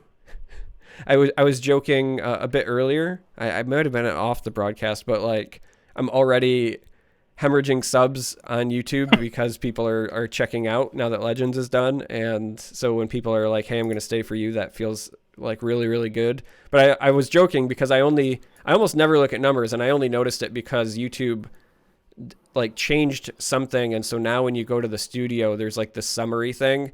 And for the first time ever, it was all red and like yelling at me like, hey, something's wrong. It's like your check engine light going on. Like you don't even know there is a check engine light till it starts yelling at you. And you're like, oh, okay. And my YouTube check engine light's been yelling at me recently, but it's to be expected. I expect it'll get worse as people learn about this too, because most people don't go on Reddit.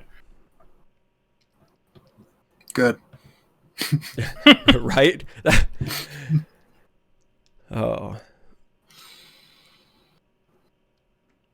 here's another one where people use their points to highlight. Long-time caller, first-time listener. Just wanted to thank the three of you. It's been really enjoyable and interesting listening to the three of you talk tonight. May you all walk on warm sands. Yeah, that was the other thing that got me. Every time I tried recording the video, I was getting really choked up when I'd get to that because I was undecided on if I was going to do anything at all with Future Legends, and I just kept thinking like, man, that might be like the last time I record it, and that's what would hit me. Like all I kept thinking in my head is like how I kept comparing it to actually you, Justin. I kept thinking like how it must have been when you finally realized like you weren't ever going to say howdy folks the same way. Like it's something so small, but you know what I mean? I don't know. For me, like whenever I'm like thinking about things that I miss or might miss, to me, it's always like the weird small things that I end up missing the most. Like my best friend killed himself over a decade now ago. And it's so weird because the thing that makes me like miss him the most is whenever something happens in football, because him and I were like diehard fans of opposing teams. So like whenever Miami plays Florida State, I always just want to like pick up the phone to call him and be like, hey, are you watching? Right? Like I can go an entire year without like thinking about him. And it's always that small thing of like some random football game that doesn't really even mean anything is going to be on. And I'm like, oh man, I really miss Rob. So I don't know. For me with this, it was the, like every time I got to May You Walk on Warm Sands, it was rough.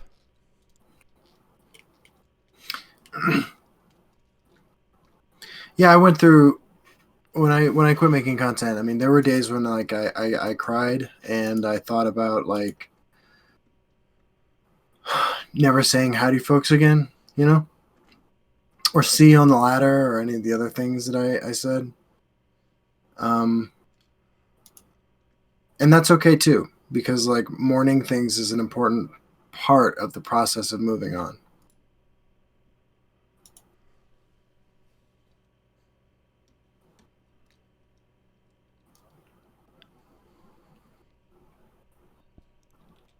Somebody, Charmer is related to a heap of leathernecks. Very nice. Yeah, I was dead set on being a Marine when I graduated high school. Talked to a recruiter, did the whole thing. And we were on a family trip, and I was visiting some family at Camp Lejeune in North Carolina. And one of my cousins, like, was, I say now, kind enough to take me into a CH-53 and say, like, this is a helicopter and we fly in these, and I want you to pay attention to how bare bones this is. We do not live a life of luxury. You'll get shot at one of these things. Are you sure this is what you want to do? And I was like, no.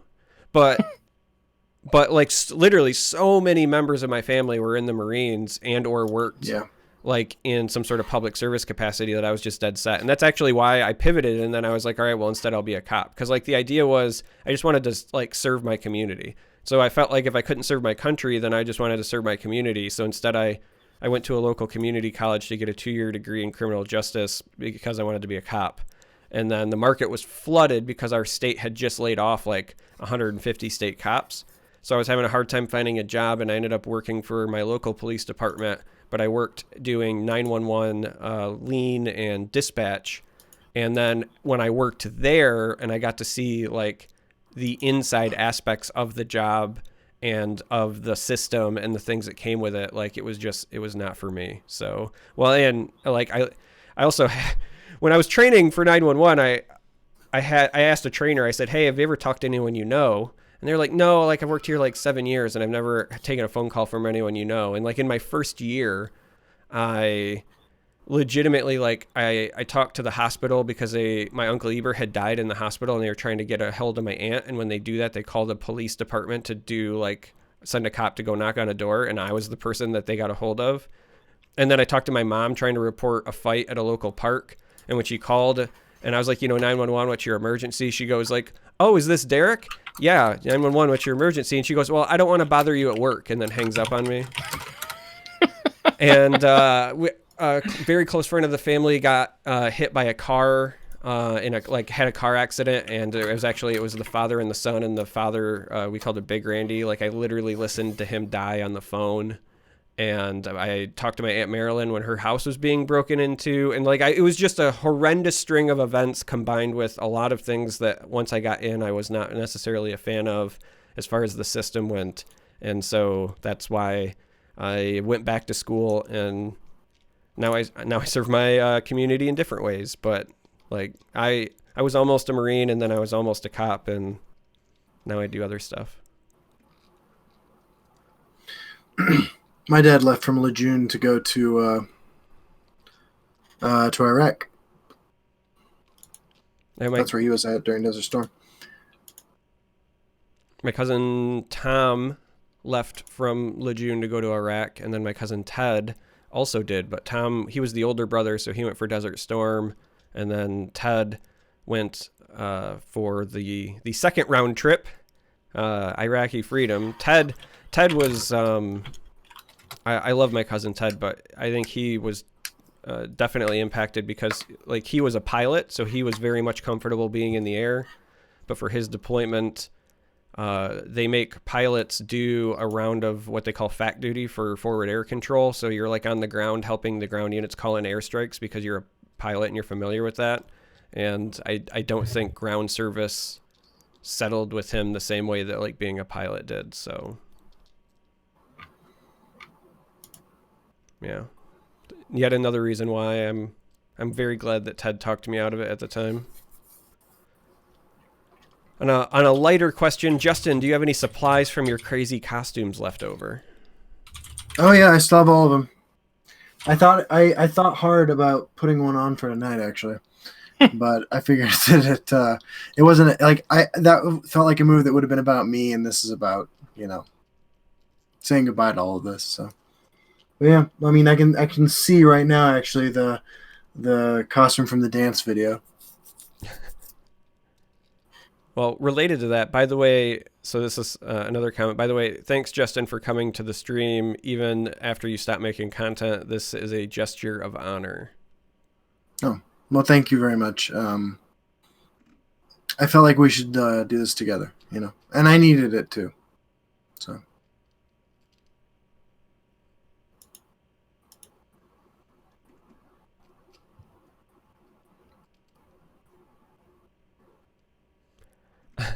Can you guys gush about Unrelenting Siege? It was my favorite deck. Absolutely. Are you kidding me? Anytime where I can draw a bajillion cards, play creatures with charge, and like do pilfer shenanigans all in the same deck, like I'm all in. Are you kidding me? I don't know what that deck is. You don't? I'll have to send you. I know you're checked out, but like I have to send you a video then, Justin. Yeah. You would love this. Oh my Lord, man.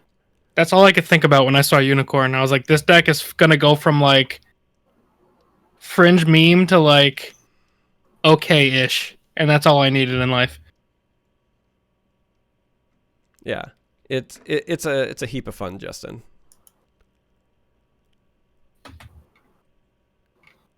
Let's see. I'm going to miss Barbas.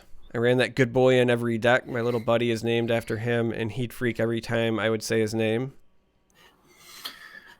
Jazargo is sitting right behind me right now. And that's something like, I wouldn't name my cat fucking Jizargo if it wasn't for Legends. So I'll have that reminder for quite some time. Galvies had highlighted this to say, I think now's a good time to say all three of you guys embody my favorite little thing I ever took away from Elder Scrolls, and that's a quote from an old dragon on a mountain. What is better, to be born good or to overcome your evil nature through great effort? And I find it appropriate that the comment immediately following that says, Tessel, the game that brings ex-prisoners and cops together to be friends. Man, I love games. Yeah, that is true. That is fucking true, man. That was something that I made a point of saying a lot when I was making content, which is that I thought that gaming had an opportunity to bring together disparate people who would otherwise have nothing to do with one another. And I believe that because it was, it's been shown, it's been studied that, the best way to overcome, biases against certain types of people, the thing that makes a person actually, more open-minded is exposure to diversity. And I saw this as an opportunity to be able to play a part in that. To facilitate it, I guess. I think I'm caught up. I think I finally did it. Whoop. So I think this is the part where we do the last call. Yeah. So, lightning round. Lightning round. If you've got some final questions, comments, not concerns. No, you cannot speak to the manager.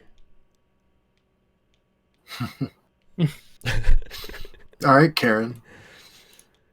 You know what's so funny, right? Like, I know that the OK Boomer thing has like popped up recently, and sometimes, like all things, when they become like a craze, I say that semi-sarcastically, but I realized when that happened that just like within my own social circle, that phrase already existed, but instead we've used Karen for years. Like, my wife will literally go, "Okay, Karen." Like when she interacts with anybody that she thinks is just being like ridiculous, she'll say like, "Okay, Karen," and it's totally like that nod. I feel like I have used Karen as a name for speaking to the manager type jokes for years as well. I think OK Boomer is a great manifestation of that sort of humor. Mm-hmm. So Maverick with the I love you all. Thanks for everything you have done. I will continue to follow you wherever you go. Thanks for all the good memories. All of you made me a better person. May you walk on warm sands. And Ashen Veal says, not a question, but you guys have done a great job. You all have given me such great content, and thanks to all of you for all your hard work and time. Maverick, thank you, because all of you who participated in my journey here have made me a better person as well. And I have a long way to go before I reach anything that I'm satisfied with. But for the part that all of you played in that journey, thank you. Somebody asked, what's the best monk deck going forward? I refuse to give up till it's tier 1. I'll always answer Unrelenting Siege at this point, since that is officially never going to get nerfed to now, and it's still amazing. No, the best monk deck has always been the 10% of the time you just fucking win Master of Thieves guy who lets you pilfer twice. Yeah, plus, but that's Unrelenting Siege. Yeah, you haven't seen it yet. It's Unrelenting Siege, but actually better and more fun. Okay.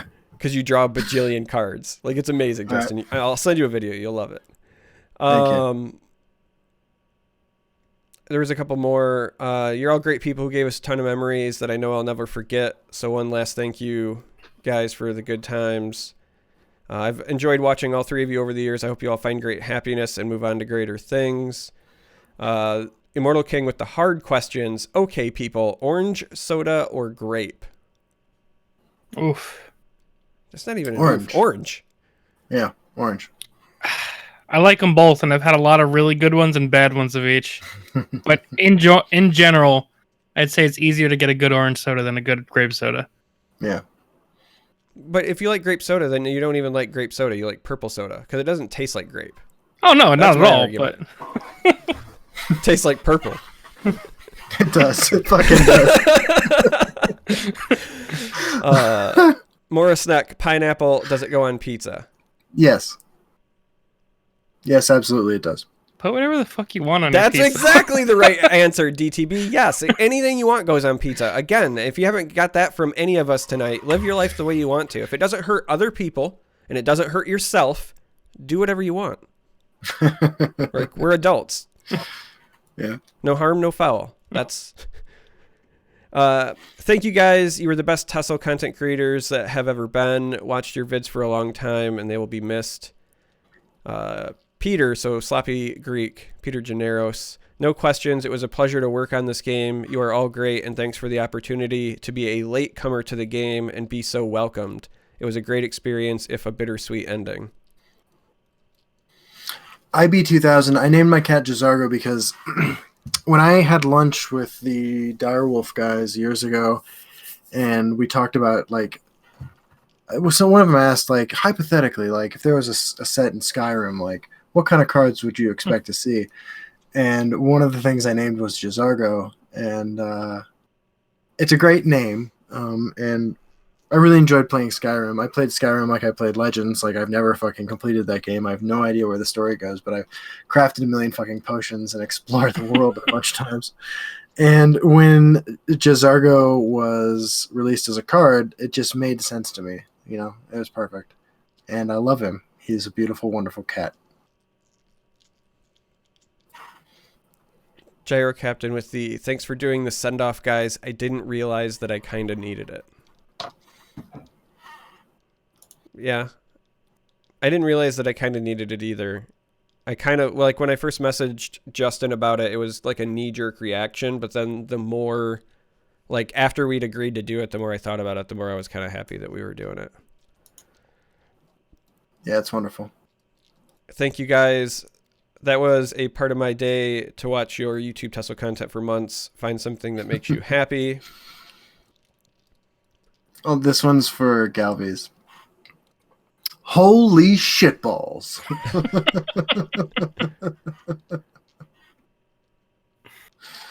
Thanks for the content, guys. You've made deployments and some long days feel shorter. Well, you're very welcome. Craggle, stay safe. Zombie Hunter 9x19. I was never really open about this, but Justin Larson, DTB, and Charmer and others helped me deal with the loss of 2 dogs and were a healthy distraction from the times of my deepest depression. You were very beneficial to me. Zombie Hunter, it's been really great, like, connecting with you over the last few years, and I'm glad that in some way we could help. And yeah. Beautiful. All right, so I'm gonna attempt this. Every time this person has posted tonight, I've just read their line because I didn't want to attempt to say the name, but we're gonna slaughter this. It looks like it's Tizo Kaikatsin, but I know that it's probably I don't know, maybe like Mexican or Spanish in name, and it's probably something that's close to like Techno Tiacan or something like that, and I'm slaughtering it. But anyway, I feel bad. Tisos Katsin would be my guess. Yeah, I know I'm slaughtering it, which is exactly why I was trying not to say it, but they deserve to have their name spoken or at least said. So definitely, guys, I'll be watching one way or another. Please become sponsored erotic novel game streamers. I thought every one of my streams was an erotic stream. I can do the ASMR. Hello. God, talk about dumb shit on the internet, dude. Holy fuck. Tell me more about your shit. Oh, God. Thank you for all the good times. And Justin, you made me realize the importance of forgiveness. So thank you all.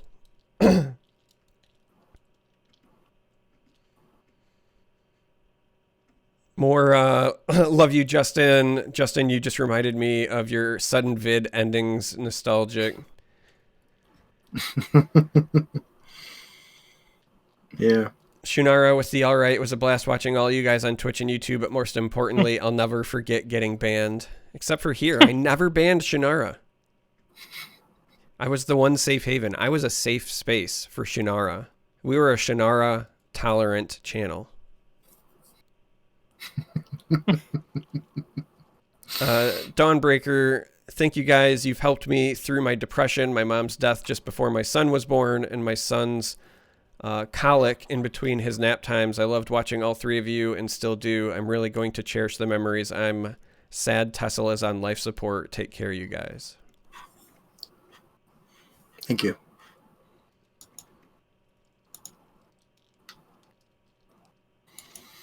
Oh, never mind. Zombie made me a liar. I wasn't scrolled down. Zombie banned Shannara.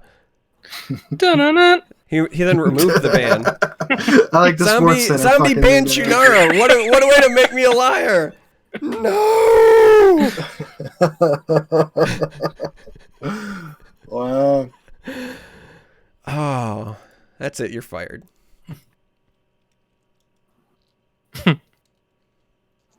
Nakami says, this is so sad. It feels like the school year is about to end, and I feel like I should say, stay cool, see you after summer.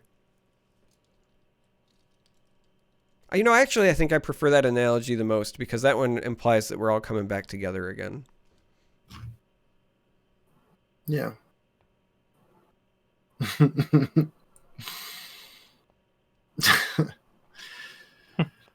Thank you. I want to say thank you all for having been a part of this journey. Special thanks to your special thanks, Jesus, as if I'm fucking anybody. in particular, yeah, it runs deep with me. In particular, I want to thank like the people who designed this game, who made this possible, who put it out there for us. Thank you to everybody at Bethesda who bought the fucking computer I still use, who sent me across the country doing cool shit. Thank you to Derek so much for being a great friend and for putting this together one last time. This is not the end. It's not the end of anything, really. This is just the beginning of new opportunities. Yeah, be excellent to one another would be my closing thought.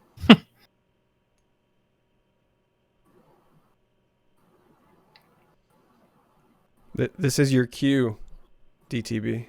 Me? Yeah. I don't know. I feel like I got a lot of my...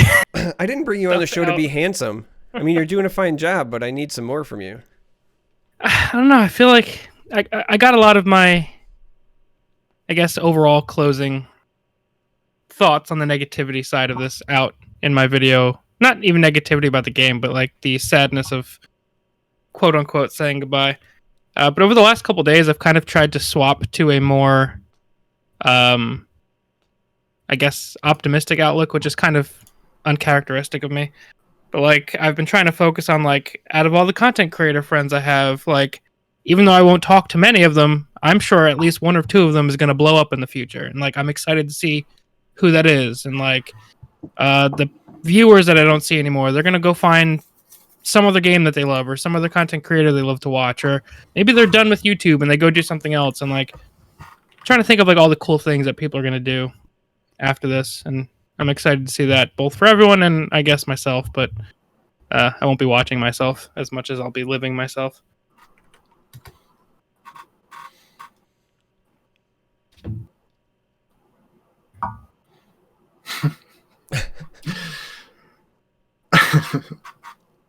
Yeah. Good times. There it is. Yeah. There it is. Oh, yeah. So,